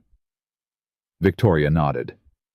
"Lily has a genetic heart condition that requires ongoing treatment. Her medical care will be funded separately from the foundation. She will have access to the best doctors in the world. Her health is our top priority." "Mr. Cole." Another reporter. "What happens now? Where will you and Lily live?" Marcus stepped forward. "We haven't figured out all the details yet. But wherever we live, it'll be together. I'm Lily's father. That doesn't change because of DNA results or inheritance money." Victoria, "Will you be part of Lily's life?" Victoria looked at Lily, who nodded encouragingly. "If she'll have me. I've missed 8 years of her life because of my own prejudice. I'd like the chance to make up for that. To be the aunt David would have wanted me to be." "Lily," a reporter called out. "Do you have anything to say?" Marcus tensed. They hadn't planned for this. Lily wasn't supposed to speak. But Lily squeezed his hand twice, not scared, just asking permission, and stepped toward the microphone. The room went absolutely silent. "Hi." Her voice was small, but steady. "I'm Lily. I'm 8 years old. My mommy died, and I miss her every day." Marcus felt his heart shatter. "Mommy worked really hard. She was always tired, but she always read me stories at night. She made funny voices for all the characters. She said I was her greatest adventure." Lily looked at the cameras. "Mommy wasn't a bad person. She was the best mommy in the whole world. She just didn't have enough help. That's why I want to help other families. So other mommies don't get too tired. So other kids don't have to miss their mommies like I miss mine." She stepped back and Marcus pulled her into his arms. The room exploded with applause. Reporters were openly sobbing. Camera operators had to steady their equipment with shaking hands. Even the most hardened journalists looked moved. And in that moment, Elena Cole, cleaning woman, single mother hero, was finally seen for who she really was. The press conference lasted another hour. Questions about logistics, timelines, legal arrangements. Marcus let Lawrence and Victoria handle most of it, keeping Lily close, shielding her from the chaos. Finally, it was over. They retreated to Victoria's office, exhausted and emotionally drained. Lily fell asleep on the couch within minutes, clutching her rabbit. "You did good." Victoria handed Marcus a glass of water. "Better than good. You were incredible." "I just told the truth." Sometimes the truth is the hardest thing to tell. Victoria sat heavily in her chair. "The foundation announcement is going viral. We've already received $6 million in donations." $6 million? And counting. Apparently, Elena's story resonated with people. Victoria's voice was quiet. "A lot of people have mothers like Elena, fathers like you, people who work themselves to death and still can't make ends meet. The system is broken. Yes, but maybe we can fix a small piece of it. Victoria looked at Lily's sleeping form. She's remarkable, Marcus. The way she spoke about Elena, the way she wants to help others despite everything she's been through. She gets that from Elena. She gets it from both of you. Marcus was quiet for a moment. What happens now? With the inheritance, the guardianship, all of it. Lawrence is working on the paperwork. You'll remain Lily's primary guardian, of course. The inheritance will be held in trust until she's 25, with you as the trustee. Me, I thought you wanted to be trustee. I did, but I was wrong.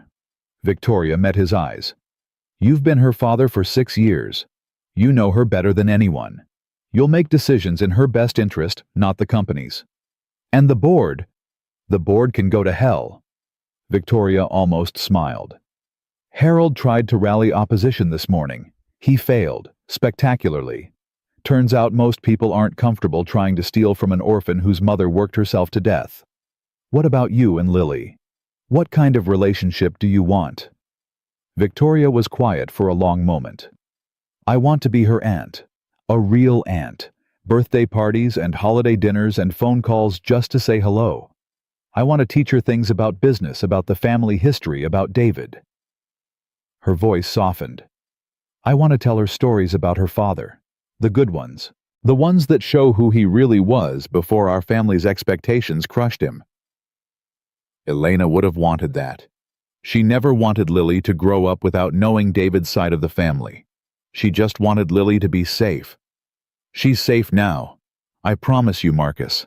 I will never let anyone hurt that child. Not the board, not the media, not anyone. Marcus studied Victoria for a long moment. The woman who had called him homeless, who had looked at Lily like she was garbage, who had spent 52 years building walls around her heart. That woman was still there somewhere. But something had shifted. Something had cracked open. Elena believed people could change, Marcus said finally. She always saw the best in everyone, even when they didn't deserve it. She sounds extraordinary. She was. God, she was. Marcus's voice cracked. I miss her every day. Every single day. Tell me about her. Not the sad parts, the good parts. So Marcus talked. He told Victoria about Elena's laugh, loud and unself-conscious, the kind that made everyone around her smile. About how she sang off-key while cooking and didn't care who heard. About the bedtime stories she invented when they couldn't afford books. About the way she danced in the kitchen with Lily, twirling her around until they were both dizzy and giggling. He told her about their wedding, a courthouse ceremony with 2 strangers as witnesses, followed by dinner at a diner because that's all they could afford.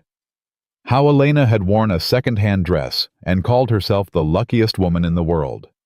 He told her about the hard times, the months when they couldn't make rent, the winters, when they had to choose between heat and food, the nights when Elena came home so exhausted she could barely stand, but still found energy to tuck Lily in. And he told her about Elena's dreams, the house she wanted to buy someday, the education she wanted for Lily, the life she hoped they'd build together.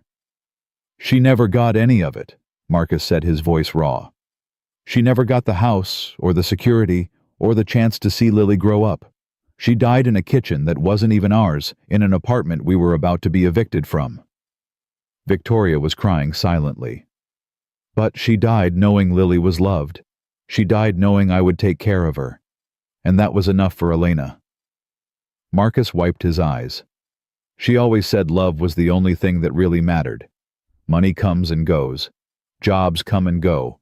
But love, real love, that's forever. She was right. Yeah, she usually was.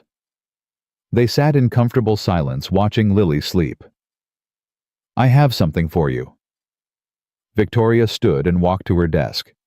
She opened a drawer and pulled out a small velvet box. I found this in David's things. He'd hidden it carefully. I think he was saving it for Elena. She handed the box to Marcus. Inside was a ring. Simple, elegant, beautiful. A diamond that caught the light and scattered rainbows across the room. He bought this the day before he died, Victoria said quietly. He was planning to propose to Elena when he got back from his trip. He told his assistant he'd found the woman he wanted to spend forever with, and he didn't care what anyone thought. Marcus stared at the ring. "Elena never knew," he whispered. "No, she never knew he was going to propose. She never knew how much he loved her." Victoria's voice broke. "But maybe Lily should know. Maybe she should have this ring someday when she's older. Proof that her father loved her mother completely, that she wasn't a mistake or a scandal, that she was wanted desperately, completely wanted." Marcus closed the box carefully. "I'll keep it safe, for when she's ready." "Thank you." They looked at each other, the billionaire CEO and the former janitor, the ice queen and the single father, and something passed between them. Understanding. Respect. The beginning of something that might eventually become family. "Marcus." Victoria's voice was hesitant. "I know I don't deserve it, but would you and Lily consider staying here in New York near me?" "Why?" "Because I've spent my whole life building empires and accumulating wealth, and I have nothing that matters. No family, no children, no one who calls me on birthdays just to say hello." She paused. "I'd like the chance to change that, to be part of Lily's life, part of your lives." Marcus thought about Elena, about what she would want. "Give Lily a family, Marcus.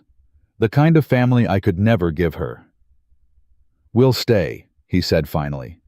"But I have conditions." "Name them." "First, Lily's well-being comes before everything, before the company, before the inheritance, before any of it." "Agreed." "Second, I remain her father, in every way that counts. You're her aunt, not her parent. You don't make decisions about her life without consulting me first." "Agreed." "Third, Elena's foundation is real. Not a PR stunt. Not a tax write-off. Real help for real families." "Agreed." "I'll put it in writing if you want." Marcus nodded slowly. "Then we have a deal." Victoria extended her hand. Marcus shook it. And in that moment, in that office, high above Manhattan, two people from completely different worlds made a promise to honor the memory of the people they'd lost by becoming the family those people had always wanted them to be. Lily stirred on the couch. "Daddy." Marcus went to her instantly. "I'm here, sweetheart. I had a dream about Mommy." She was smiling. "She said we did good." Marcus felt tears prick his eyes. "Yeah, baby, I think we did. Is Aunt Victoria still here?" "I'm here, Lily." Victoria knelt beside the couch. "How are you feeling?" "Tired. But happy tired." Lily reached out and took Victoria's hand.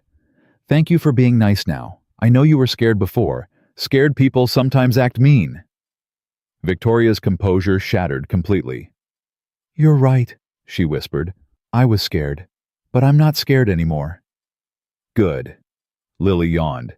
"Can we get ice cream later? Mommy always got me ice cream when I was brave."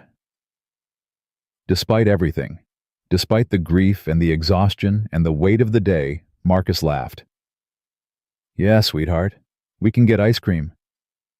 "Can Aunt Victoria come?" Victoria looked at Marcus asking permission. He nodded. "I'd love to," Victoria said softly. "I'd really love to." And so as the sun set over Manhattan, and the news anchors replayed clips of an 8-year-old girl defending her mother's memory. 3 people who had been strangers a week ago walked out of Sterling Industries together. Not as CEO and janitor and orphan. As family. 3 months changed everything. Marcus stood at the window of the apartment Victoria had helped them find. Not a penthouse, not a mansion, just a comfortable 3-bedroom in a quiet neighborhood where Lily could walk to school and play in the park. Elena would have loved it. Elena would have cried at the thought of Lily having her own room, her own bed, her own space to grow. "Daddy, I can't find my other shoe." "Did you check under the bed?" "Yes." "Did you really check, or did you just look?" A pause. Then, "Found it." Marcus smiled. Some things never changed no matter how much money was in the bank. Today was the official launch of the Elena Cole Foundation. 3 months of planning paperwork and preparation. 3 months of interviews and meetings and decisions that made Marcus's head spin. 3 months of learning to navigate a world he'd never imagined entering. But today, it all became real. Lily appeared in the doorway dressed in the outfit she'd picked out herself. A blue dress that matched her eyes and reminded Marcus painfully of Elena. "How do I look?" "Beautiful. Like your mom." Lily's face softened. "I wish she could be here." "She is here, sweetheart." Marcus touched his chest. "Right here. Always." The Foundation headquarters occupied the entire 5th floor of a building in the Bronx, not Manhattan, despite Victoria's protests. Marcus had insisted. The people they were trying to help lived in places like the Bronx places, like the neighborhood where he and Elena had struggled. If the Foundation was going to serve working families, it needed to be accessible to working families. Victoria had eventually agreed. She was learning slowly, painfully, that her way wasn't always the right way. The crowd gathered for the launch ceremony was a mix of worlds that rarely collided. Business executives in expensive suits stood next to single mothers in worn clothes. Reporters jostled for position alongside social workers and community organizers. Politicians gave speeches about working families, while actual working families waited patiently for the photo ops to end. But among all of them, one woman stood out. Maria Chen, Mrs. Chen, the woman who had checked on Marcus and Lily during those desperate weeks after Elena's death, who had brought them food and offered comfort when they had nothing, stood near the front, tears streaming down her weathered face. "Marcus!" She grabbed his hands the moment he approached. "Elena would be so proud. So incredibly proud. I couldn't have done this without you, Mrs. Chen. Without the food you brought us, the support, the kindness. You kept us alive when we were drowning. That's what neighbors do. That's what communities do. We take care of each other. That's what this foundation is about." Marcus squeezed her hands, making sure no family has to struggle alone. The ceremony began. Victoria spoke first, her voice steady but heavy with emotion. "1 year ago, I was a different person. I measured success by stock prices and market shares. I believed that wealth equaled worth, that people who struggled simply hadn't worked hard enough, that poverty was a choice." She paused. "I was wrong. About everything." The crowd was silent. "My brother David fell in love with a woman named Elena Santos. She was a cleaning woman. She worked 3 jobs. She had nothing that my family valued, no money, no connections, no social standing. And yet she was the love of his life, the best thing that ever happened to him." Victoria's voice cracked. "David died before he knew Elena was pregnant with his child. Elena spent 8 years raising that child alone, working herself to death because she knew that my family would reject her. And she was right. When Marcus Cole walked into my building 3 months ago, I proved every fear Elena ever had. I called him homeless. I looked at his daughter like she was garbage. I was everything Elena was afraid of." She wiped her eyes. "But Marcus didn't give up. Lily didn't give up. They stood in my lobby and demanded to be seen, to be heard, to be treated like human beings. And because of their courage, I got a second chance. A chance to meet my niece. A chance to honor my brother's memory. A chance to become the person I should have been all along." Victoria looked at Marcus and Lily standing in the front row. The Elena Cole Foundation exists because one woman loved her daughter enough to sacrifice everything. Elena Cole was not a gold digger. She was not a con artist. She was a hero. And today we honor her memory by helping other families, other mothers and fathers who worked themselves to exhaustion, find the support they deserve. The applause was thunderous. Marcus took the stage next. "I'm not good at speeches." He gripped the podium, steadying himself. "I'm a janitor. Or I was. I'm still not sure what I am now. But I know who I was when I met Elena, and I know who she helped me become." He pulled out the photograph he always carried, Elena and Lily laughing together. "This is my wife. This is my daughter. Elena is gone, but Lily is here. And every day I see Elena in her kindness, her courage, her determination to help others, even when she has every reason to focus on herself." He looked at the crowd. "Elena used to say that wealth isn't about money. It's about love. It's about the people you lift up and the hands you hold. She never had money, but she was the richest person I ever knew, because she had a heart big enough to love everyone she met." His voice broke. "I can't bring her back. God knows I'd give anything to bring her back. But I can make sure her sacrifice meant something. I can make sure other families don't suffer like we suffered. I can make sure no mother ever has to choose between feeding her children and keeping a roof over their heads." Marcus stepped back from the podium. "This foundation, the Elena Cole Foundation, isn't charity. It's justice. It's recognition that every person has worth, every family deserves dignity, and no one should have to work themselves to death just to survive." The crowd rose to its feet, and then Lily approached the microphone. She hadn't planned to speak, but something pulled her forward, some need to add her voice to her mother's legacy. "Hi." Her voice was small but steady. "I'm Lily. I'm 9 years old now." The crowd quieted instantly. "My mommy worked really hard. She was always tired, but she always had time for me. She used to sing songs while she cooked, even though she wasn't a very good singer. She made funny voices when she read me stories. She told me I was her greatest adventure." Lily's eyes filled with tears. "When Mommy died, I was really scared. I didn't know what was going to happen. But Daddy took care of me. He always takes care of me. And now Aunt Victoria takes care of us too." She looked at Victoria, who was crying openly. "Mommy used to say that families aren't just people who share blood. Families are people who love each other and take care of each other. That's what the foundation is about. Helping families, all kinds of families." Lily paused.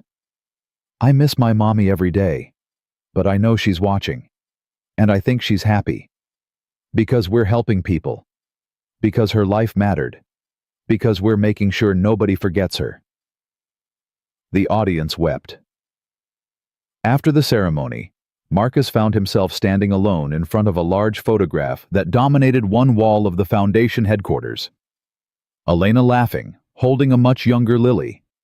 The photo had been taken 3 years ago in the cramped apartment they'd lost when Marcus got laid off. They'd had nothing, barely enough money for rent, never enough for extras, but Elena was laughing like she had everything. Because she had. She had Lily. She had Marcus. She had love. She was beautiful. Marcus turned.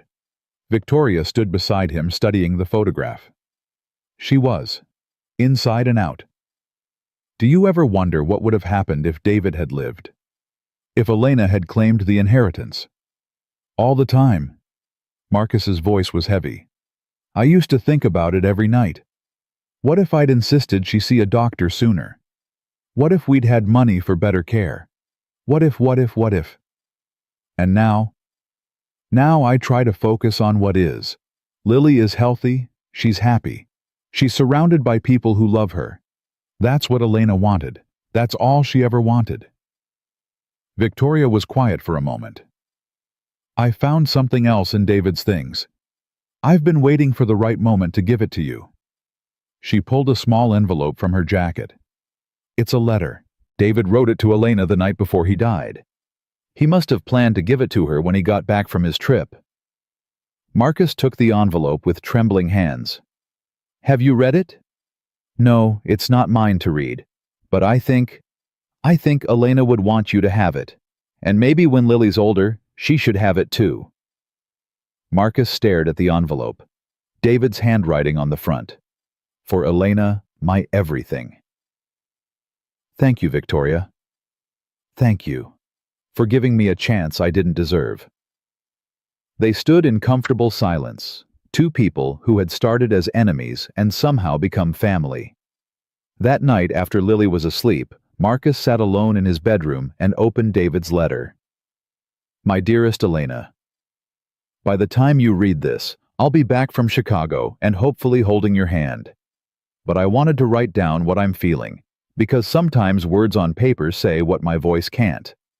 I love you. I've loved you since the moment I saw you at that coffee shop struggling to count exact change because your wallet was almost empty. You were so determined, so dignified, so absolutely certain that you could handle everything on your own. I knew right then that you were the strongest person I'd ever meet. My family doesn't understand. They think I'm throwing away my life by loving you. They think you're after my money, that you're not suitable, that I'm making a mistake. They're wrong. You're the best decision I ever made, the only decision that matters. I've been thinking about our future, about the family we'll have, about the life we'll build. I don't care if we live in a mansion or a studio apartment. I don't care if we're rich or poor. All I care about is waking up next to you every morning and falling asleep beside you every night. I have a surprise for you when I get home. Something I've been planning for weeks.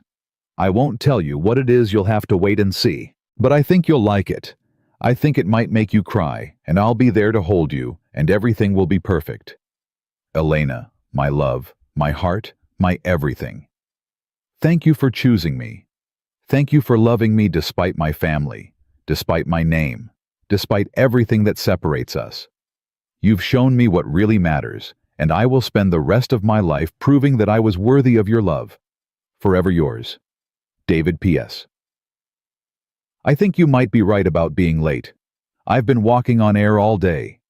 If it's true when it's true, I promise you this, our child will know how much they were wanted, how much they were loved. They will never ever doubt that they were the greatest gift we could have received. Marcus read the letter 3 times. Then he cried. He cried for David, who had died with so much love left to give. He cried for Elena, who had carried this burden alone for so long. He cried for Lily, who would never know her biological father except through photographs and letters and the stories they told. And he cried for himself, for the life they might have had, for the family they might have been, for all the what-ifs that would never be answered. When the tears finally stopped, Marcus felt something shift inside him. Not peace exactly, but acceptance, understanding. The knowledge that Elena and David's love had created something beautiful, something that had survived death and poverty and prejudice, something that would continue to grow and heal and change the world. He put the letter in the box with the engagement ring David had never gotten to give Elena. Someday, when Lily was older, she would have both. Proof that her parents had loved each other completely. Proof that she had been wanted, desperately wanted from the very beginning. But for now, Marcus kept them safe. For Elena, for David, for the family they should have been. 1 year later, the Elena Cole Foundation had helped over 12,000 families. Emergency housing for parents facing eviction. Child care assistance for single mothers working multiple jobs. Medical coverage for children with conditions their parents couldn't afford to treat. Job training and placement services for workers trapped in dead-end positions. And more than money, more than services, the foundation had given something that couldn't be measured: hope. The knowledge that someone cared, that struggling families weren't invisible, that their lives mattered. Marcus sat in his office at the foundation, reviewing the quarterly report. 12,000 families, over $30 million distributed, hundreds of volunteers, dozens of partner organizations. Elena would have been amazed. Dad? Lily appeared in the doorway. At 10 years old, she was growing faster than Marcus could believe. Taller, more confident, still kind. Hey, sweetheart, what's up? Aunt Victoria's here. She says we're having dinner at Grandma's house. Marcus blinked. Grandma's house. Victoria appeared behind Lily, looking almost sheepish. I was hoping you'd come. It's the anniversary of David's death. My mother wants to meet Lily properly. She's finally ready. Marcus felt a jolt of surprise. Victoria's mother, Elizabeth Sterling, the family matriarch, had refused to acknowledge Lily's existence for the past year. She'd called Elena names that made Victoria threaten to cut her out of the family entirely. She'd been everything Elena feared, and worse. I don't know Victoria. After everything she said, she's changed, or she's trying to change. Victoria knelt down to Lily's level.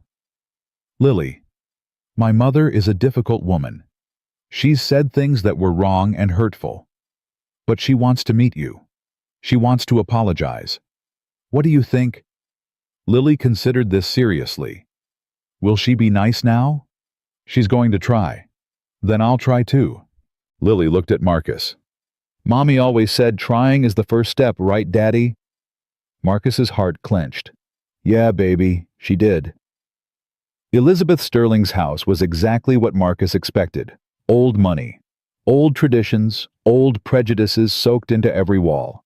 But when she opened the door, she wasn't the ice queen he'd imagined. She was a frail woman in her 80s, leaning on a cane with eyes that had cried recently and hands that trembled slightly. You're Lily. Her voice was soft-cracked. You look just like your father. Lily studied her great-grandmother carefully. You said mean things about my mommy. Elizabeth flinched. Yes, I did. And I'm very, very sorry. Why did you say them? Because I was scared. Because I was wrong. Because I'd spent my whole life believing things that weren't true. Elizabeth lowered herself carefully to Lily's level. Your mother was a brave woman. She loved your father, and she raised you all alone, and she never asked anyone for help. That's not a gold digger. That's a hero. Lily was quiet for a long moment. Mommy said people can change if they really want to. Do you really want to? More than anything. I've lost so much time already. I don't want to lose any more. Lily reached out and took Elizabeth's wrinkled hand. Okay. But you have to be nice to Daddy too. He's the best daddy in the whole world. Elizabeth looked at Marcus. Her eyes were wet. I know he is. I know that now. The dinner was awkward at first. Too much history, too much pain, too many things that couldn't be unsaid. But Lily, with her mother's gift for seeing the best in people, slowly drew everyone out of their shells. She asked Elizabeth about David, about what he was like as a child, about his dreams and hopes and the things that made him laugh. And Elizabeth, who had buried her son and then buried her grief under layers of bitterness and denial, finally let herself remember. Finally, let herself talk about the boy who had grown into a man who had fallen in love with a cleaning woman and been happier than he'd ever been in his life. He used to draw pictures. Elizabeth said, her voice thick with memory. Constantly. Houses, families, gardens. He said he was designing his future. I told him to stop being silly and focus on his business studies. She wiped her eyes. He was right. I was wrong. About that, and about so much else. Can you teach me to draw? Lily asked. Like Daddy David did. Elizabeth's composure shattered completely. I would love to, she whispered. I would love nothing more. After dinner, Marcus found himself alone with Victoria in the garden. Thank you, she said quietly, for giving her a chance, for giving all of us a chance. Elena would have wanted it. She never held grudges. She always believed people could change. She was remarkable. She was. And so is Lily. Marcus looked back at the house where Lily was showing Elizabeth something on her phone. She has Elena's heart, Victoria. This incredible ability to see good in people who don't deserve it. She has your heart too. Your strength. Your determination. Victoria paused. Marcus, I need to tell you something. What? The board tried to remove me as CEO last week. Harold made one final push, claiming that my focus on the foundation was hurting the company. What happened? I let them vote. And then I used Lily's shares, with your permission, of course, through the trusteeship to shut them down completely. Victoria smiled grimly. Harold resigned this morning. The new board is much more cooperative. You used Lily's shares to protect your position. No. I used Lily's shares to protect the foundation. Harold wanted to redirect funding, reduce the endowment, make the Elena Cole Foundation a shell organization that existed only for tax purposes. Her voice hardened. I wasn't going to let that happen. Elena deserved better. Lily deserved better. Marcus studied her.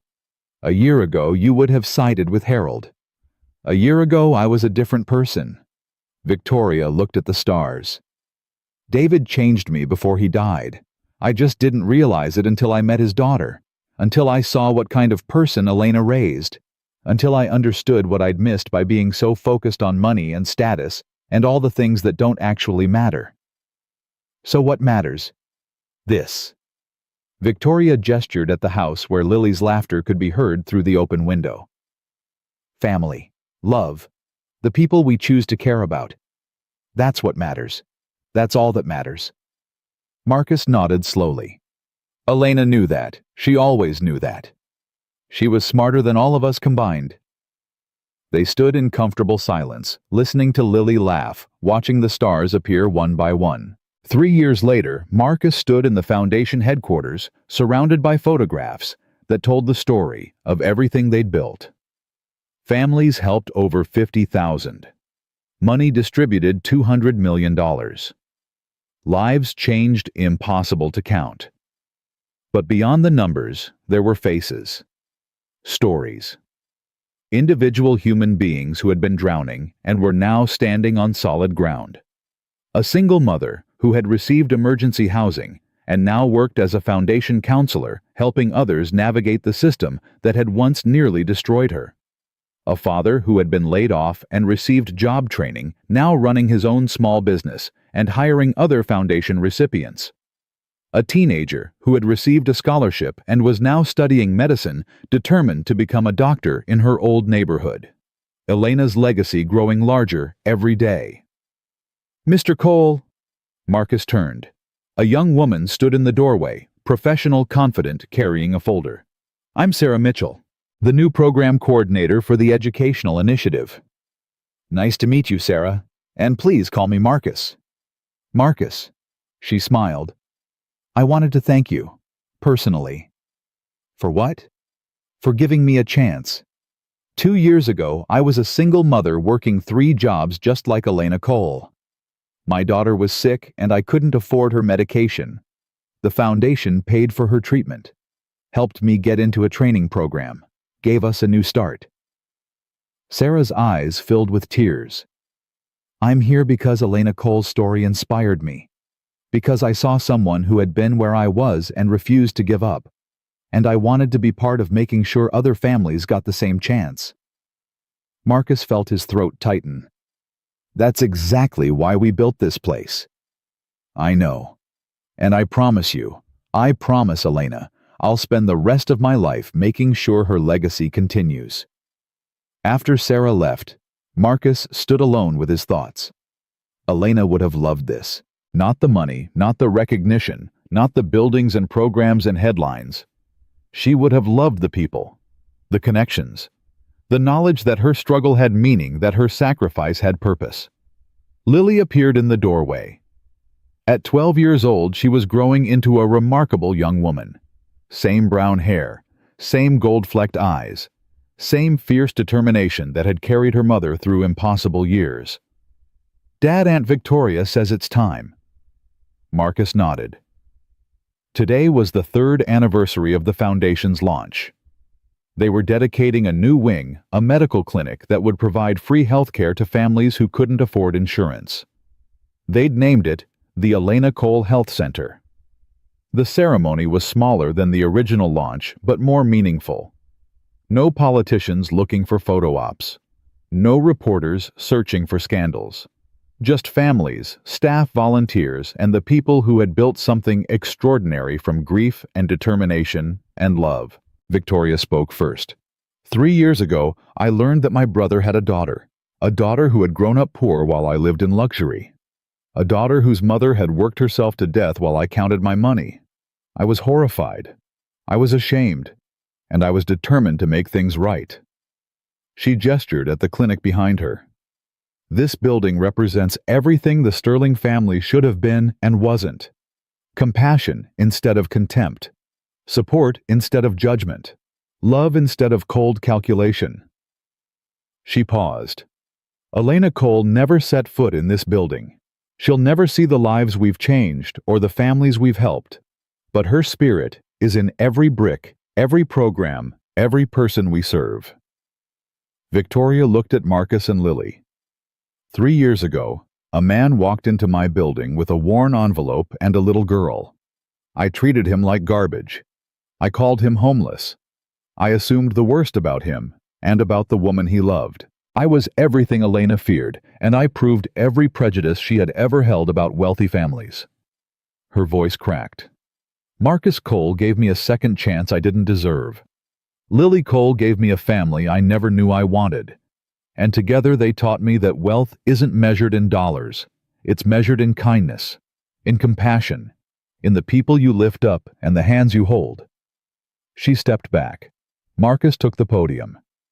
I'm still not good at speeches. He smiled at the scattered laughter. But I've gotten better at telling Elena's story. And I've learned something important. Elena's story isn't just about one woman. It's about millions of women, millions of fathers, millions of families struggling to survive in a world that seems designed to crush them.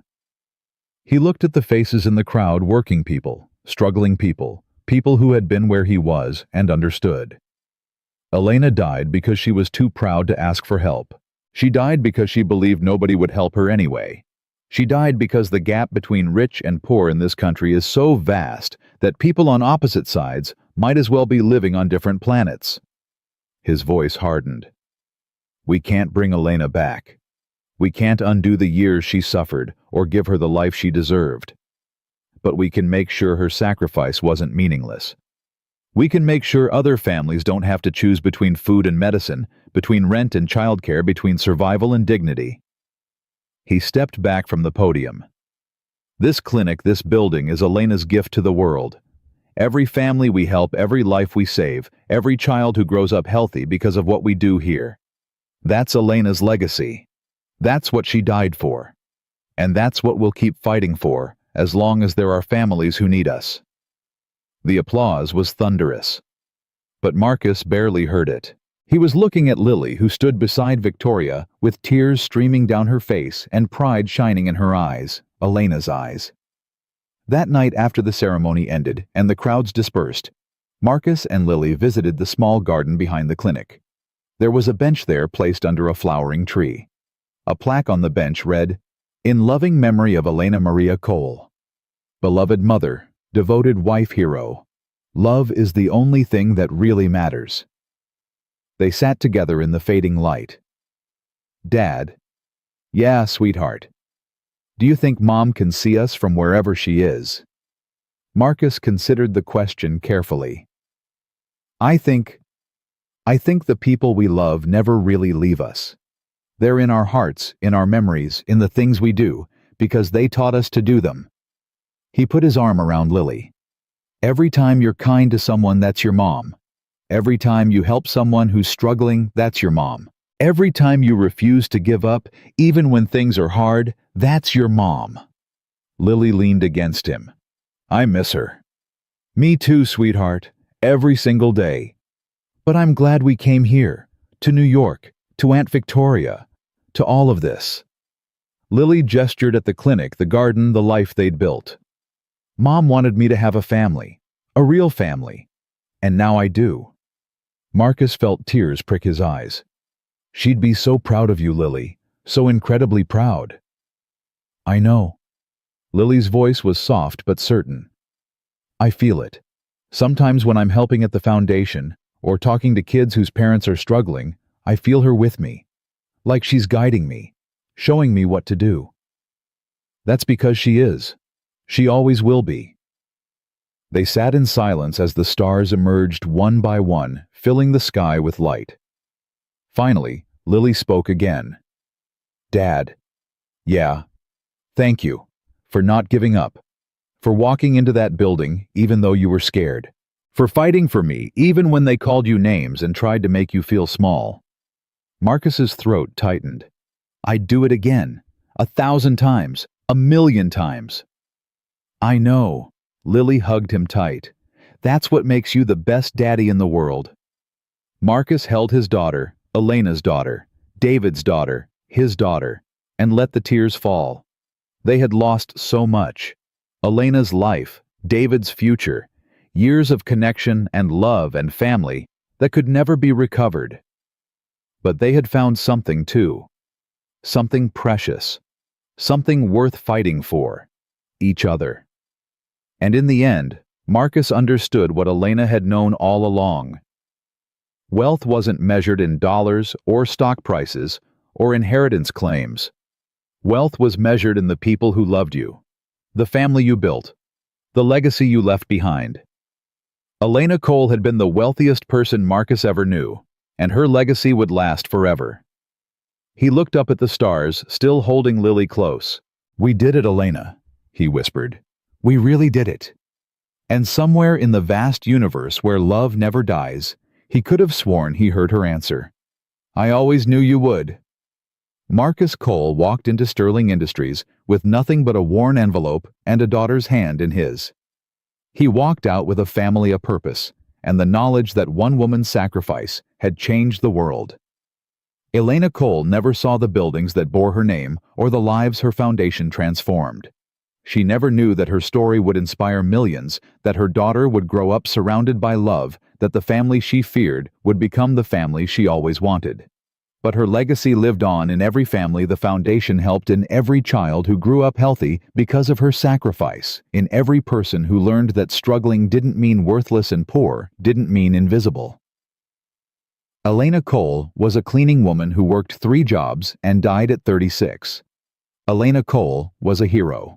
And heroes never really die. They live on in the hearts they touched, the lives they changed, and the love they left behind. Forever.